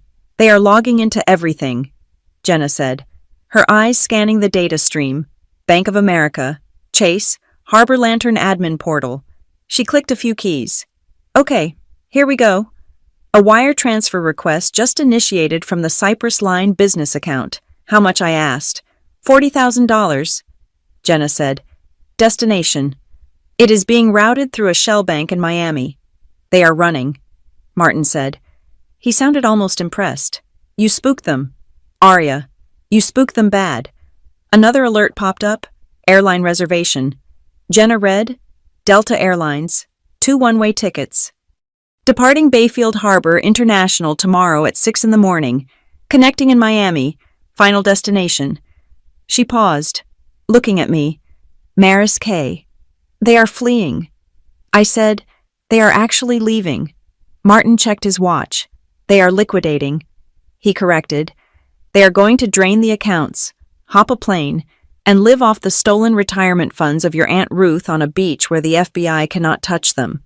He looked at the wall, at the timeline, at the recording device. "We have about 12 hours, he said. 12 hours until what?" I asked. "Until they are gone." Martin said, "We do not have time for the slow wheels of bureaucracy. We need to blow this up. Now." He turned to me. "Play the tape. Arya." I need to hear her say the name of the bank. Jenna hit play. The sound of the cafe filled the room, the clatter of cups, the hiss of the espresso machine. And then, clear as a bell, Lydia's voice. "Do you have any idea how specialized Maris K. International Trust is?" Martin listened, his face grim. "That is it," he said. "That is the smoking gun." He opened his briefcase and pulled out a fresh legal pad. "We are not waiting for the audit," he said. We are calling the State Attorney General's Emergency Fraud Hotline, and we are sending this audio file to the special agent I know at the IRS. He looked at me. You wanted to let the paper talk. Aria. Well, the paper just started screaming. I looked at the screen where the flight confirmation was blinking. Departing 06:00 a.m., they were going to run. They were going to leave me here with the debt, with the ruined reputation, with the shattered family, while they drank margaritas on my money. No, I said. I looked at the scanner. Jenna, I said, can we overlay the audio on the video of the bank statements? Can we make a video file that shows the money leaving Cypress Line right as she admits to the offshore account? Jenna's fingers hovered over the keyboard. She grinned. A multimedia indictment, she asked. I can have it rendered in an hour. Do it, I said. I turned to the window, looking out at the street where the rain had finally stopped. They thought I was a confused, emotional girl. They thought I was a glitch in their system. I touched the empty spot on my chest where the silver pendant had been. I was not the glitch. I was the crash. We did not sleep. Sleep felt like a luxury from a former life. A life where I was just a barista who worried about latte art and rent checks. In the war room, under the harsh light of the halogen floor lamp, we were assembling a weapon. Martin Hale called it a referral package. Jenna called it the payload. I called it the honor file. It was a PDF document, 140 pages long. It was dense, it was heavy, and it was absolutely lethal. Martin sat at the kitchen table, hunting and pecking on his laptop keyboard with 2 index fingers. He was drafting the executive memo that would sit on top of the pile. He was translating my family trauma into the cold, hard language of the state penal code. He did not write about how my mother hurt my feelings. He wrote about violation of Penal Code 530.5, identity theft. He wrote about wire fraud. He wrote about elder financial abuse regarding Aunt Ruth. He wrote about tax evasion and the misuse of 501c3 charitable status. Meanwhile, Jenna and I were designing the visual narrative. We knew that a bored investigator at the Attorney General's office would not read a wall of text. They needed pictures. They needed a story they could understand in 10 seconds. We laid it out like a graphic novel of corruption. On the left side of the page, we placed a claim from Lydia. Quote, the ministry funds are strictly audited and used for the San Aurelio orphanage. On the right side, we placed the rebuttal. Evidence Bank of America statement ending in 442 showing a transfer of $3,000 to Luxury Escapes Travel on the same day. We did this for everything. Lydia's claim Aria is mentally unstable and confused about money. Evidence Aria's credit report showing a 700-plus score prior to unauthorized inquiries, juxtaposed with the time-stamped login from the Callaway IP address accessing the loan portal. It was tedious work. It required a level of detachment that made me feel cold inside. I had to look at the lies my mother told about me, that I was dangerous, that I was manic, that I was a thief, and instead of crying, I had to crop them, highlight them, and pin them to a spreadsheet like a butterfly in a display case. By noon, the package was ready. We had also brought in reinforcements for the civil side. Martin had called in a favor with a woman named Dana Lyle, a legal aid attorney with a sharp bob cut and a sharper tongue. She agreed to take the case pro bono because, as she put it, she had a personal allergy to pastors who stole from grandmothers. Dana sat on my couch, drafting protective orders for Aunt Ruth, ensuring that once this bomb went off, Lydia and Brent could not bully the poor woman into retracting her statement. We are bypassing the local precinct, Martin announced, standing up and stretching his stiff back. He looked at the thick stack of printed papers and the thumb drive sitting on top of them. Local cops play golf with the church elders, he said. They will sit on this. They will call it a civil dispute and tell you to hug it out. We are going straight to the top. He pulled up the email address for the State Attorney General's Financial Crimes Unit. Then he added a carbon copy recipient, a specific agent inside the IRS Criminal Investigation Division, a man Martin had worked with on an insurance fraud case 10 years ago. Aria, Martin said, do the honors. I sat down at the computer. I attached the file. I watched the progress bar load. It took 30 seconds. 30 seconds to upload the proof of 5 years of theft. I hit send. The room went quiet. It was done. The story was no longer mine to carry alone. It was now sitting on a server in the state capitol. But I was not finished.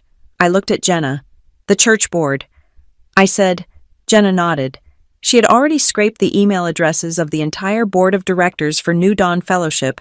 There were 8 of them, local businessmen, a retired teacher, the owner of a car dealership, people who had trusted Brent, people who had signed the checks. I opened a new email draft. I did not write a long, emotional plea. I did not ask them to believe me.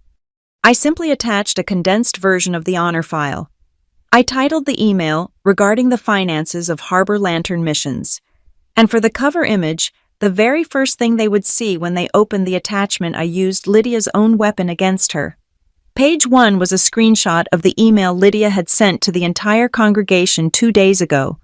The one titled Prayers for Aria, where she called me delusional and begged people not to listen to my lies. Page 2 was a high-resolution photograph of my car windshield, the red paint dripping like blood under the street lamp, spelling out the word liar, and underneath the photo, I typed a single caption in bold black letters. You asked for prayers. I brought receipts. I sent it. Then I closed the laptop and waited for the world to burn. It took 48 hours. The first response did not come from the church. It came from the state. An email arrived from the Office of the Attorney General. It was brief, formal, and terrifyingly beautiful. Dear Ms. Mendoza, regarding your submission labeled Project Table 9, this case has been assigned to Investigator Davis of the Financial Crimes Unit. We have reviewed the preliminary documentation and established probable cause for further inquiry into Harbor Lantern Missions and Cypress Line Consulting. Please provide the original audio file referenced in Exhibit C immediately. I read it 3 times. Probable cause. It was the most romantic phrase I had ever heard. 2 hours later, Martin's phone rang. It was his contact at the IRS. Martin listened for a long time, nodding, jotting notes on his legal pad. When he hung up, he looked at me with a grim satisfaction. He says the discrepancies are significant. Martin said, apparently, Cypress Line Consulting has reported 0 income for 3 years. Despite the fact that we can prove 6 figures flowed through it, the IRS does not like it when you hide a Lexus in a business expense. They are opening a preliminary review. The machinery was turning. The giant, grinding gears of the bureaucracy had caught the Callaway's hem, and they were starting to pull. Then came the local fallout. My burner phone started buzzing with text messages from numbers I did not recognize. This is Thomas Miller, former treasurer at New Dawn. I got your email. I left 3 years ago because of concerns about cash handling that Pastor Brent refused to address. I have records. Who do I send them to? I forwarded him to Martin immediately. Another email came in from a current board member, simply stating, the board has called an emergency meeting for tonight. Pastor Callaway has been asked not to attend. They were panicking. The blindfold had been ripped off, and suddenly the holy facade looked a lot like a ledger full of holes. But the Callaways were not going to go down quietly. They were doing exactly what Jenna had predicted. They were liquidating. Jenna had set up alerts on every resale site and marketplace she could think of. At 3 p.m. on that second day, a notification popped up on her screen. New listing, The Real, Men's Patek, Felipe Calatrava, Vintage, Mint Condition, Seller Location, Bayfield Harbor. That is the watch, I said, pointing at the screen. That is the watch Brent bought with the roof repair fund last year. He calls it his pastoral prestige piece. He is selling it for $12,000, Jenna said. He is trying to get cash fast. Another alert. Flight cancellation. Delta Airlines. Trip to San Aurelio. They canceled the mission trip, Jenna noted. But they did not cancel the connection to Miami. They are just cutting the losses on the group tickets. They are still planning to run.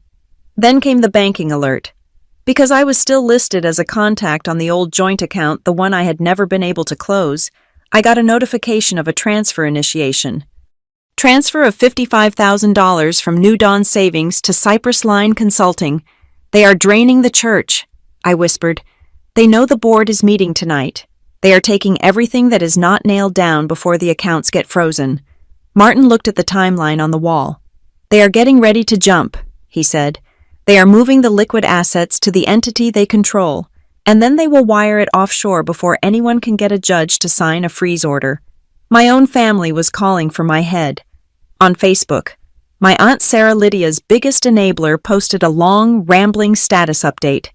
Satan is working hard to destroy a man of God today. My niece has been possessed by vengeance and is spreading vicious lies to hurt her own parents. It is disgusting to watch a child attack the hands that fed her. We stand with Lydia and Brent Faith over fear pray for Aria. The comments were a cesspool. People I had known since Sunday school were calling me bitter, ungrateful, and mentally ill. They said I needed Jesus. They said I needed medication. They said I was jealous of my parents' anointing. I sat there, reading the hate, feeling the urge to reply. I wanted to post the bank statements. I wanted to scream at them that they were defending thieves who would steal their retirement next. Jenna saw me hovering over the keyboard. She reached out and gently closed the laptop screen. "Do not," she said. "But they are lying," I said, my voice thick with frustration. "They are turning everyone against me. Let them," Martin said from the table. I looked at him. "Let them talk," Martin repeated. "Every post they make, every lie they tell, every person they recruit to harass you, it is all evidence." He stood up and walked over to the wall, tapping the section where we had pinned the hate mail. "You are not fighting a public relations war anymore, Aria. You are fighting a legal one. And in a legal war, silence is your shield." He gestured to the stack of files that we had sent to the Attorney General. "You have placed their story in the hands of people who do not care about prayer chains," Martin said softly. "They do not care about family politics. They do not care about who brought the best potato salad to the potluck." He looked me in the eye. "They care about numbers. They care about the law. And right now, the numbers say your parents are criminals." I took a deep breath. I let the air fill my lungs, pushing out the need to be understood, the need to be validated by my family. I realized then that I did not need Aunt Sarah to believe me. I did not need the church gossip circle to apologize. I did not need my mother to admit she was wrong. I just needed the paper to be undeniable. I picked up my burner phone and typed a text to Dana. "The attorney. They are moving the money. Brent is selling the watch. They are getting ready to leave." Dana replied instantly. "Got it. I am attaching the screenshots of the listings to the emergency motion for the asset freeze. Judge Cho is reviewing it in the morning. Sit tight." I looked at the timeline on the wall one last time. The string connecting the Patek Philippe to the offshore account was tight, vibrating with tension. "Let them run," I said to the empty room. "It just makes them look guiltier when they get caught." That night, I slept. I did not sleep well. I dreamed of red paint and shredders, but I slept. I slept with the knowledge that while the Callaways were frantically packing their bags and scrubbing their hard drives, a man named Investigator Davis at the Financial Crimes Unit was reading page 42 of my file and reaching for his phone. The trap was set. All they had to do was try to walk out the door. The machinery of justice is loud, grinding, and terrifyingly slow, until the moment it isn't. Then it is an avalanche. For 2 days, we had sat in the war room, watching the digital pulse of the Callaways panic. We watched them move money.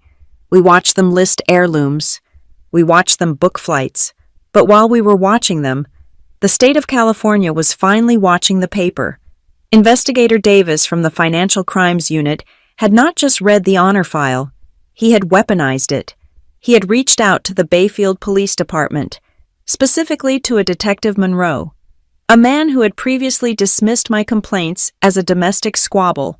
But when the Attorney General's office calls you and mentions the words wire fraud and organized theft ring, suddenly the local police become very interested in family drama.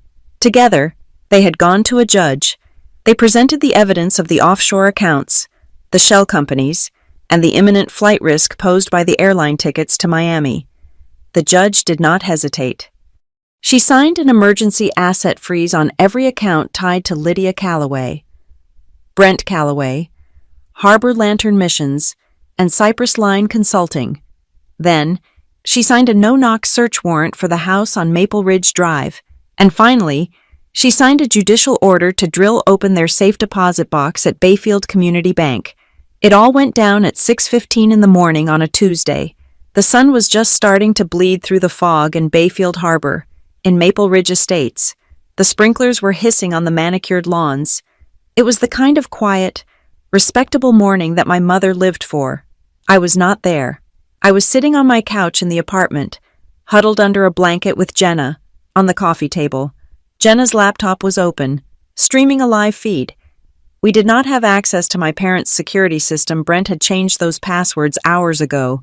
But we had something better. We had the login for the Ring camera of the neighbor across the street, a nice woman named Mrs. Gable, who had once hired me to take photos of her pug and had never changed her guest password. The camera angle was perfect. It showed the Calloway's driveway, their front porch, and the shiny new Lexus sitting there like a trophy. "Here we go," Jenna whispered. Two black SUVs rolled silently down the street. They did not use sirens. They did not flash lights. They pulled up to the curb with a menacing, heavy precision. 4 officers got out of the first car. 2 were in uniform. 2 were in suits with windbreakers that said State Investigator in yellow letters on the back. Detective Monroe got out of the second car. They walked up the driveway. There was no hesitation. There was no polite knocking. They hit the door. I watched on the grainy screen as the front door swung open. I saw Brent. He was wearing his monogrammed silk robe, the one he liked to wear while drinking his imported coffee and lecturing me about fiscal responsibility. He looked confused. He was holding a mug. Detective Monroe stepped forward and held up a piece of paper, even on the small screen. I saw the color drain from Brent's face. It was not a pale wash. It was a total collapse of blood flow. He went gray. He dropped the mug. I could not hear the sound, but I saw it shatter on the porch tiles. They stepped inside. The feed showed them disappearing into the house, swallowing my parents' sanctuary whole. I let out a breath I felt like I had been holding for a week. "They are inside," I said. Jenna squeezed my hand. "They are not just inside, Arya. They are tearing it apart." We found out the details later from Martin, who received updates from his contact. The raid was surgical. They did not just look for money. They looked for the architecture of the lie. In the home office, they found 3 laptops and 4 external hard drives. They found boxes of blank receipt books, the kind you can buy at any office supply store, filled with carbon copies of donations that never happened. They found a high-end cross-cut paper shredder sitting in the middle of the floor, still in its box, the plastic wrap partially torn off. They had bought it the night before, likely planning to destroy the physical records that morning. They were 12 hours too late, but the smoking gun was not in the office. It was in the master closet, tucked inside a shoebox on the top shelf, hidden behind Lydia's collection of designer boots. The shoebox was labeled Backup Plastics. Inside, investigators found 22 credit cards. They were neatly organized with rubber bands. 7 of them were in my name. 5 were in Aunt Ruth's name. The rest belonged to various elderly members of the congregation, people who had likely handed over their information for automatic tithing and never checked their credit reports. Most of the cards were inactivated, kept in reserve for when the current lines of credit maxed out. It was a farm. They were farming us. While the police were bagging evidence at the house, another team was walking into the lobby of Bayfield Community Bank. They presented the warrant to the branch manager, a man who I imagine turned very pale when he realized the FBI was effectively drilling into his vault. They drilled the lock on safety deposit box number 402. Inside, they did not find family heirlooms. They found envelopes of cash thick, heavy stacks of $100 bills that totaled nearly $40,000. They found a handwritten ledger, a black notebook where Brent had meticulously tracked the real donations versus the reported ones. And sitting right on top of the cash was a single sheet of paper, a printed wire confirmation from 6 months ago, confirming the transfer of $120,000 to an account at Maris International Trust in Maris K. It was the physical proof of the offshore account. It was the nail in the coffin. Back in the war room, A red alert flashed on Jenna's screen. "He is trying to wipe it," she said, her fingers flying across the keyboard. "What I asked, Brent, or maybe Lydia. Someone is trying to remote wipe the cloud storage from a phone. Look," she pointed to the data stream. "Command delete all. Command factory reset." Jenna laughed. It was a dark, sharp sound. "They are so stupid," she said. "The devices are already in police custody. The data is already mirrored. All they are doing right now is creating a digital timestamp of their attempt to destroy evidence." She took a screenshot of the activity log. "Martin," she called out, "send this to the AG. Title it, Evidence of Obstruction of Justice." Martin nodded, typing furiously on his phone. "That is another 5 years on the sentence," he muttered. "Keep digging. Brent, you are almost at the bottom. By noon." The shockwave had moved from the house to the institutions. The board of directors for New Dawn Fellowship, having received my email and now seeing police cars parked on their pastor's lawn, finally found their spine. They sent out a mass email to the congregation. It was not signed by the pastoral team this time. It was signed by the board, effective immediately. Pastor Brent Calloway and Lydia Calloway are suspended from all ministry duties pending a full independent audit. We are cooperating fully with law enforcement. We have hired the forensic accounting firm of Klein and Associates to review all financial activity from the last 7 years. The silence that followed that email was heavy. For the first time, there were no prayers for Aria posts. There were no accusations of me being possessed. The congregation was stunned into silence by the undeniable reality of police tape. Then, the dam broke. My phone began to ping. Not with hate mail, but with notifications from the Ledger Circle group chat. Marin wrote, "I just filed my affidavit." I included the texts where Lydia told me I was crazy for asking about the venue deposit. The notary actually looked angry when she read it. Logan wrote, "Done." I put in the part about the transmission repair lie. "I hope they enjoy walking, because they are not driving that Lexus anymore." And then, a message from Aunt Ruth. "I am at the bank." She wrote, "I brought my folder.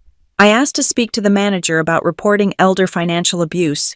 He tried to tell me to call a number, but I told him I would sit in his lobby until the police arrived if he did not help me. He is taking me to his office now." I stared at the message, tears pricking my eyes. Aunt Ruth, who had been terrified of the IRS, who had made herself small for decades, was walking into the lion's den and demanding her dignity back. The institutions began to pivot. It was a cold corporate maneuver, but it was effective. Bayfield Community Bank, realizing they had allowed a fraudulent authorized user to drain my account and had ignored Aunt Ruth's massive transfers to a shell company, suddenly became very helpful. I received an email from their legal department. It was addressed to Dana, my lawyer.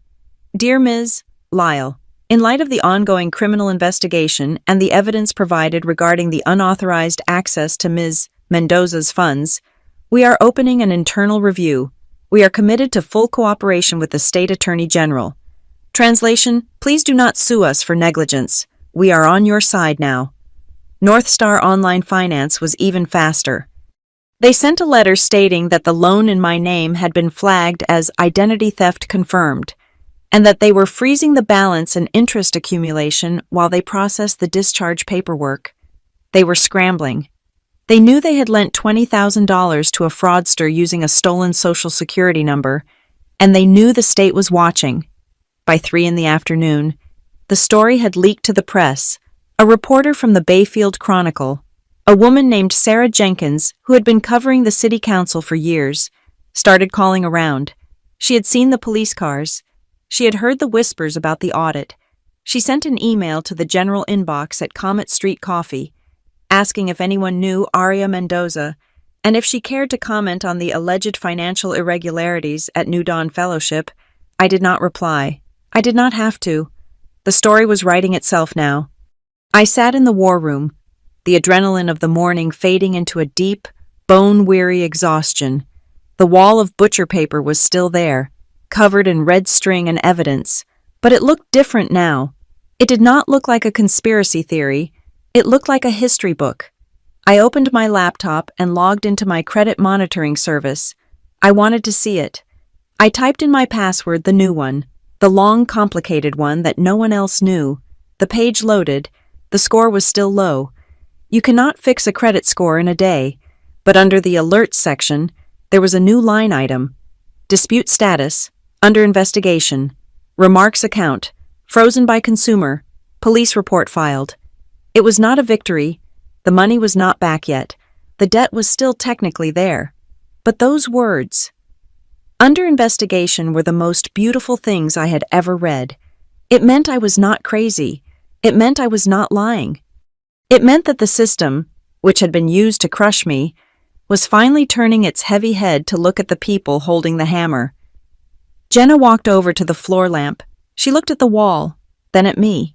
She reached out and clicked the switch. The harsh halogen light died, plunging the room into the soft gray of the late afternoon. "We are done with the map," she said quietly. She looked at the dark screen where the camera feed had been. "Now we see if the machines you kicked awake actually work." I closed my laptop.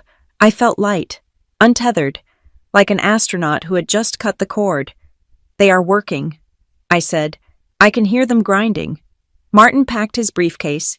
He snapped the latches shut with a definitive click. "The raid is the easy part," he said, putting on his coat.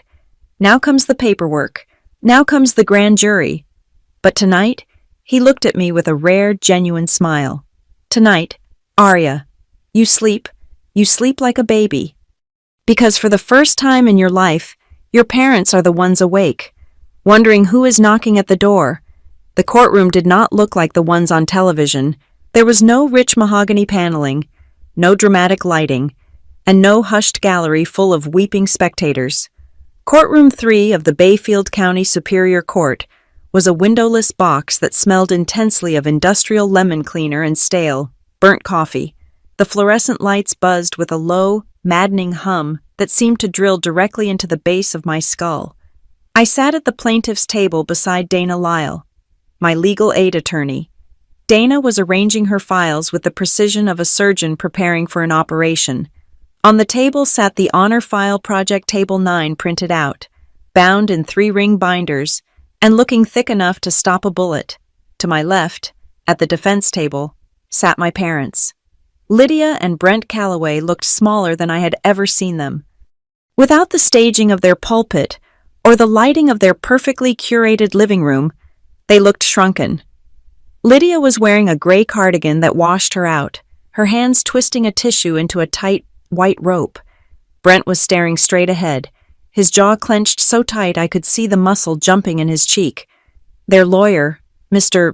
Braddock, a man who looked like he regretted taking this retainer, was shuffling papers and whispering to them in urgent, hushed tones. They looked terrified, and for the first time in my life, I did not feel the urge to fix it for them. Judge Elena Cho entered the room in a swirl of black robes. She was a woman with sharp features and eyes that did not miss a thing. She took her seat, adjusted her glasses, and looked down at the docket. "We are here regarding the emergency motion for an asset freeze and the petition for a permanent protective order for Ms. Ruth Caro," she stated. Her voice was dry and devoid of emotion. "Mr. Braddock stood up. "Your Honor," he began, smoothing his tie, "this is a tragic family misunderstanding. My clients are pillars of the community. The allegations of flight risk are preposterous. The trip to San Aurelio was a long-planned missionary endeavor, not an escape attempt." Judge Cho did not look up from the file in front of her. "It was my file." She flipped a page. "Mr. Braddock," she said, cutting him off, "I have here a documented timeline showing the purchase of one-way tickets to Miami connecting to Maris K. I have bank records showing the liquidation of church assets into a private consulting firm 48 hours before said flight. And I have a sworn affidavit from a forensic accountant regarding significant discrepancies in tax filings." She looked up then, her gaze pinning Brent to his chair. "This does not look like a family misunderstanding to me. Counselor, it looks like a departure strategy." I felt a hand squeeze my arm. It was Dana. She gave me a tiny nod. While the lawyers argued over the definition of flight risk, I let my gaze drift to the back of the courtroom. There were only a few people in the gallery, mostly clerks, and a few bored locals waiting for their own hearings. But in the back row, sitting perfectly still, was a figure I recognized instantly. He was wearing the same worn navy peacoat he had worn at the coffee shop.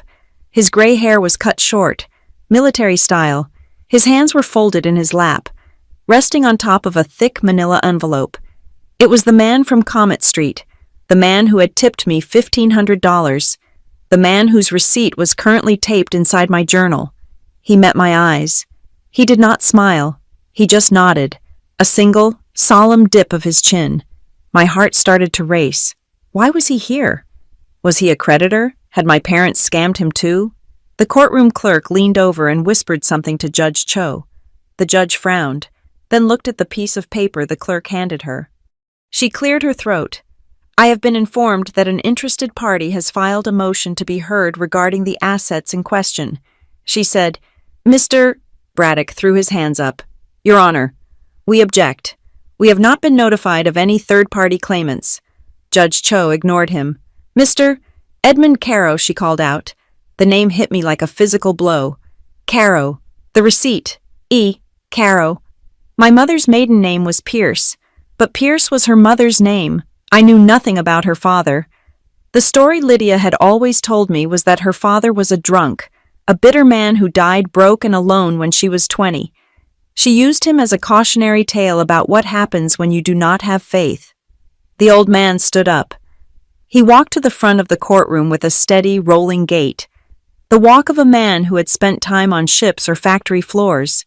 He passed the defense table without looking at Lydia, but I saw my mother flinch as if she had been burned. Brent turned a color that resembled wet ash. State your name and interest for the record, Judge Cho said. Edmund Caro, the man said. His voice was deep, gravelly, and filled the room without shouting. I am the founder and majority shareholder of Caro Foundry Group, and I am the father of the defendant, Lydia Calloway. The air left the room. My stomach dropped through the floor. Caro Foundry Group. I saw that name every day. It was painted on the side of the massive warehouses near the docks. It was stamped on the manhole covers in the street. It was one of the biggest industrial employers in the tri-state area. My grandfather was not a broke drunk. He was a titan of industry, and he was standing 10 feet away from me. Lydia let out a strangled sound, a half-sob that was quickly silenced by Mr. Braddock's hand on her arm. Judge Cho looked from Edmund to Lydia, then back to Edmund. You are the defendant's father, she asked. Unfortunately, Edmund said. He placed his manila envelope on the podium. I am here to speak to the pattern of behavior, Your Honor, and to clarify the source of certain funds that the defendants have claimed as ministry investments. Proceed, Judge Cho said. Edmund turned slightly, catching my eye for a brief second before addressing the bench. I cut my daughter and her husband off 30 years ago, he began, not because I was bitter, and not because I was broke, but because I caught Brent Calloway trying to move my employees' pension funds into a private investment vehicle under his own name. He called it divine stewardship. The Securities and Exchange Commission calls it embezzlement. Brent slumped in his chair, staring at the table. I did not prosecute then, Edmund continued, because Lydia begged me. She was pregnant with her first child. I let them go with a warning and a severance. I told them to never ask me for a dime again. He opened his envelope and pulled out a stack of papers. But they did ask. For 30 years, they have used my name to solicit donations from my business associates. They have told people that Caro Foundry backs their ministry. They have forged letters of recommendation on my letterhead. He held up a document. This is an email chain from 3 years ago. Brent asking me to seed the ministry with $200,000, claiming they were about to be evicted. When I refused, he told my business partners I was senile and that he had power of attorney. I had to have my lawyers send cease and desist orders. He placed the papers down. I have watched from a distance, Your Honor. I watched them perfect the art. When they realized they could not steal from me, they moved on to smaller, more vulnerable targets. They moved on to their congregation. They moved on to their own family. He pointed a calloused finger at the defense table. They are not missionaries. They are parasites. The courtroom was silent. Even the buzzing of the lights seemed to fade. But that is not the only reason I am here, Edmund said. His voice softened. Just a fraction. He reached into the envelope and pulled out a blue folder with a legal seal. I established a trust fund 28 years ago, when my granddaughter Aria was born. The Caro Resilience Trust. I stopped breathing. A trust fund. Lydia's head snapped up. Her eyes went wide with a mixture of greed and horror. Edmund continued. I knew who her parents were. I knew that if I gave the money to them, or even to Aria while she was under their roof, they would drain it dry before she turned 18. So I wrote a specific clause into the trust. He put on a pair of reading glasses. The principal of this trust shall be released only upon the beneficiary demonstrating documented integrity and perseverance in the face of familial fraud. The beneficiary must prove, without assistance, that she has broken the cycle of financial abuse. He took off his glasses and looked at me. I have been watching you. Aria, he said, not in a creepy way, but I checked in. I saw when you got the job at Comet Street. I saw you working double shifts. I saw you walking to work because your car broke down and they would not help you fix it. He turned back to the judge. 2 weeks ago, I went into that coffee shop. It was early. I sat at table 9. I watched my granddaughter working the register. I saw her stack of receipts. He smiled. A small, sad smile. I asked her why she saved them. She told me it was the only way she could remember who owed her. She made a joke of it, but I saw the fear in her eyes. I saw that she was keeping a ledger. He paused. So I decided to test her. I tipped her $1,500. Mr. Braddock looked up, startled. The mystery tip, the detail that had been in the police report but unexplained. I wanted to see what she would do. Edmund said, would she spend it? Would she hand it over to them? Or would she use it to free herself? He looked at Lydia. 3 days later, I sent a letter to the shop. Anonymous. I signed it, Your Rich Grandpa. It had a bus pass inside and a single note. When they start calling you crazy, choose the story written in ink, not in tears. I gasped. I remembered the note. I had thought it was a prank, or maybe a message from a sympathetic customer who had heard the rumors. I had kept it, tucked in my journal, because the words had felt like a lifeline. Your Honor, Edmund said, his voice ringing with pride. She did not just keep the receipts. She built a case. She documented every theft. She sought lawful channels. She protected her aunt. She stood up to the people who were supposed to protect her. And she did it with nothing but a stack of paper and a backbone made of steel.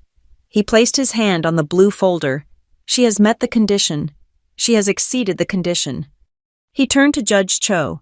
I am declaring my intention to activate the Caro Resilience Trust in favor of Aria Mendoza, effective immediately, and I am providing my full files to the Attorney General and the Internal Revenue Service to ensure that the defendants do not see a single penny of it, nor a single day of freedom until they have repaid every victim in this room.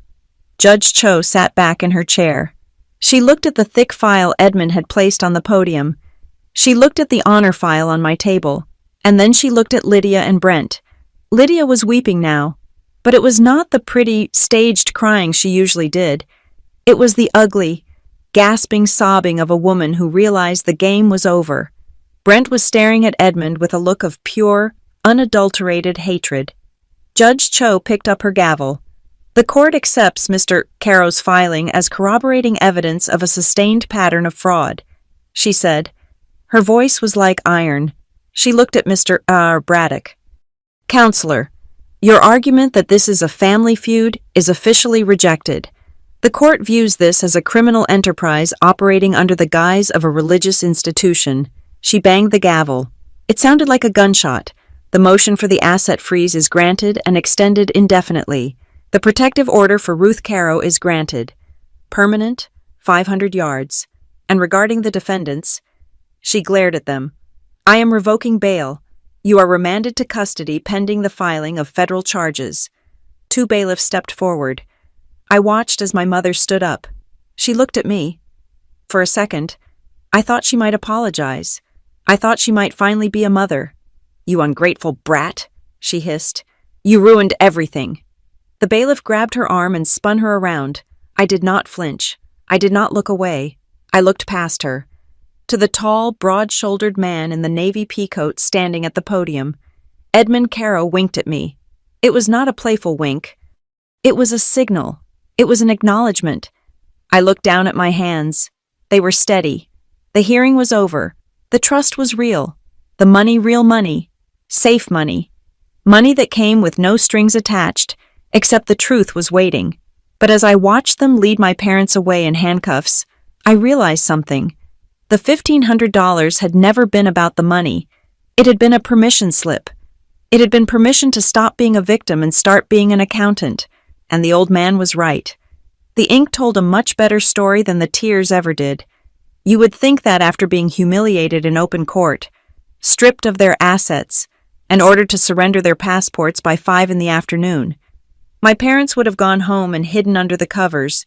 But narcissism is a hell of a drug, and desperation is a dangerous chaser. Judge Cho had been clear. Surrender the passports. Stay in the county. Prepare for federal indictment.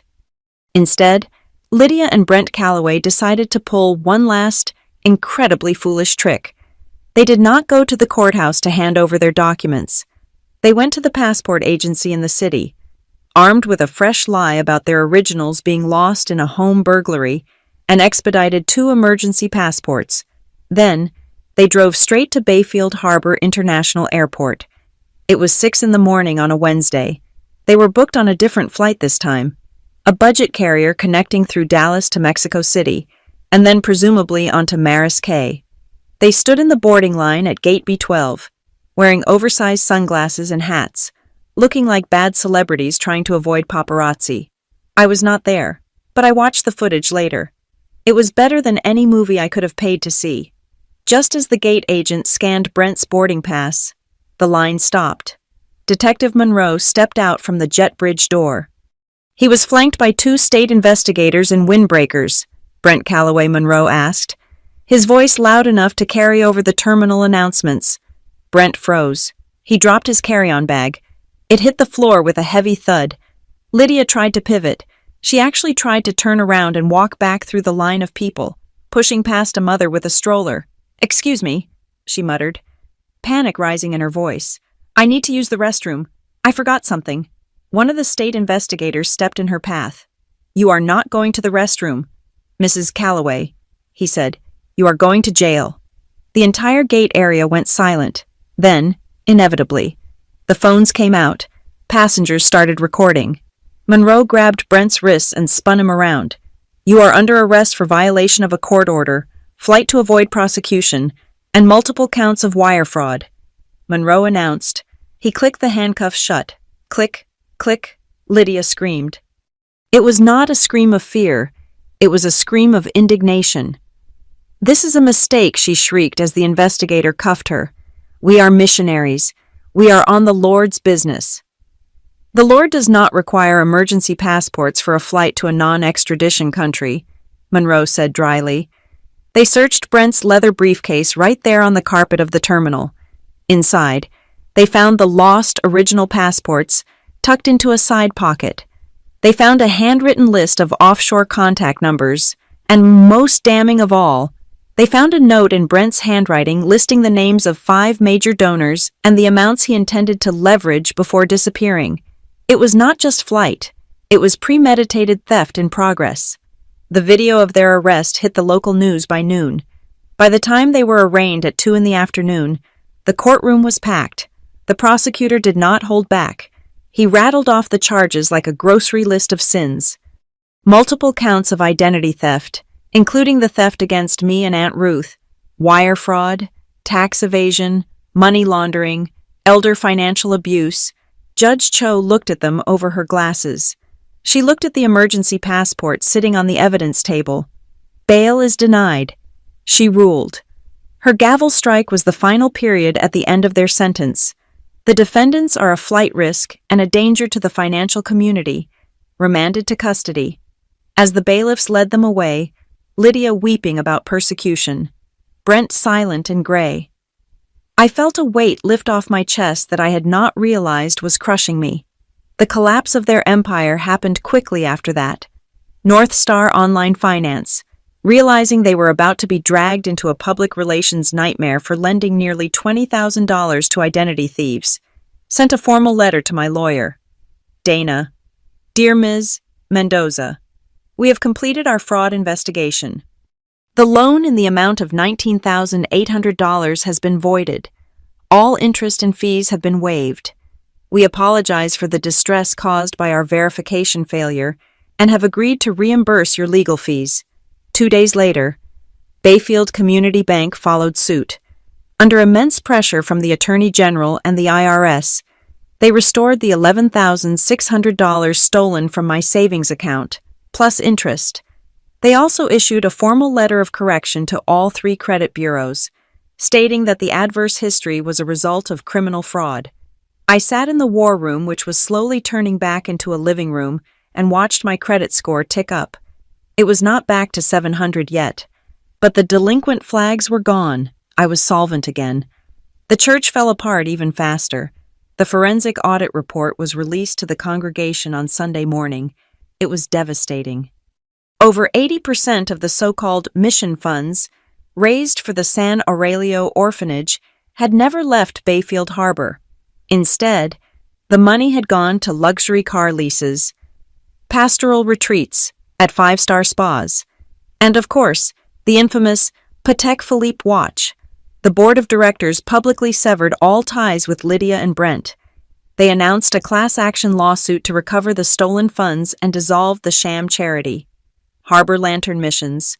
In a separate probate proceeding, the court appointed a neutral, court-ordered guardian to oversee Aunt Ruth's finances. The order permanently shielded her from any assistance or contact from the Callaways.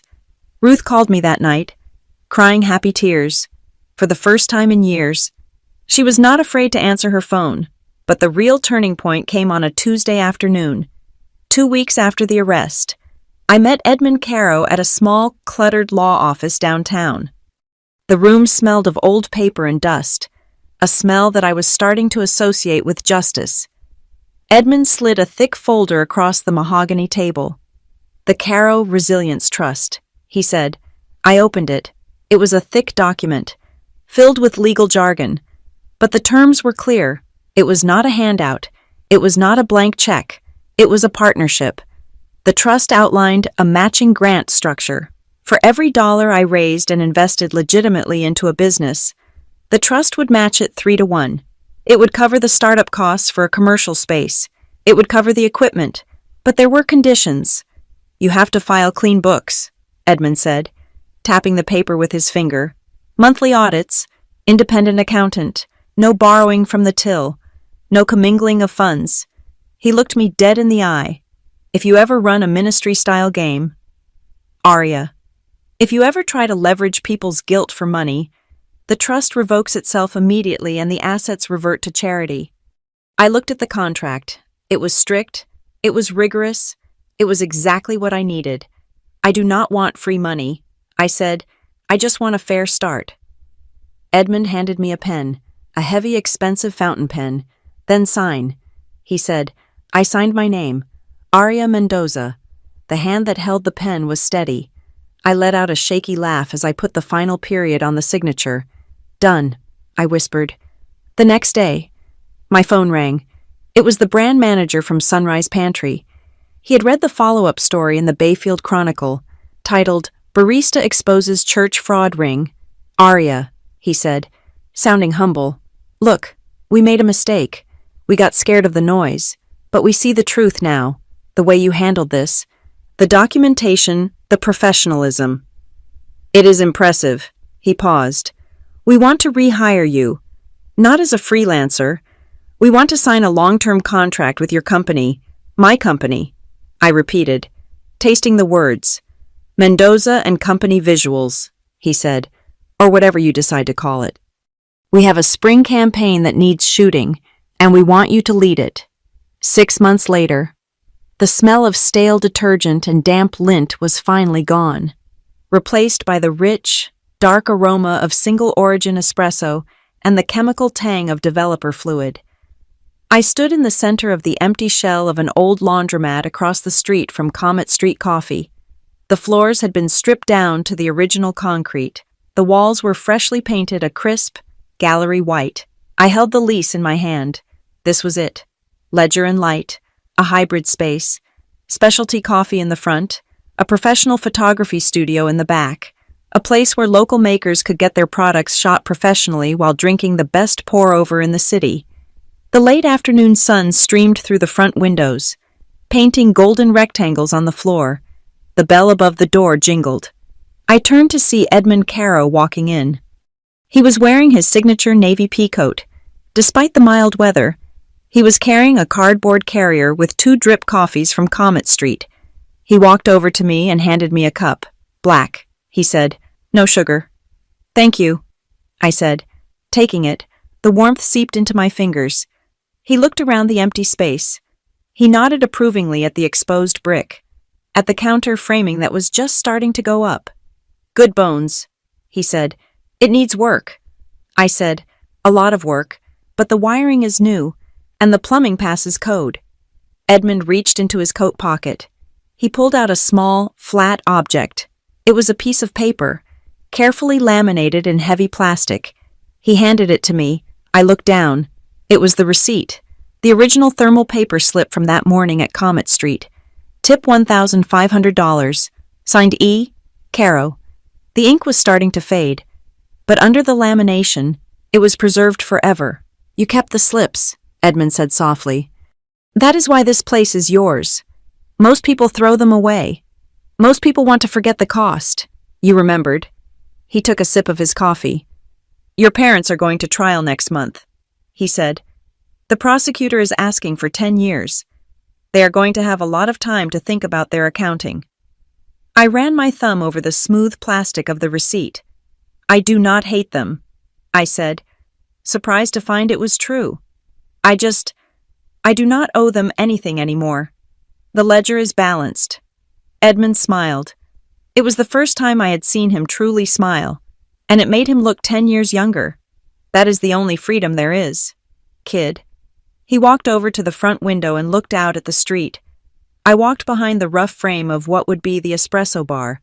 I took a piece of heavy-duty tape and affixed the laminated receipt to the wall, right where the espresso machine would sit. It would be hidden from the customers. Only I would see it, a private relic.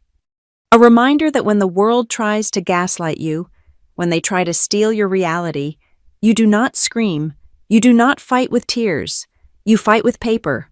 Outside, a city bus hissed to a stop at the corner.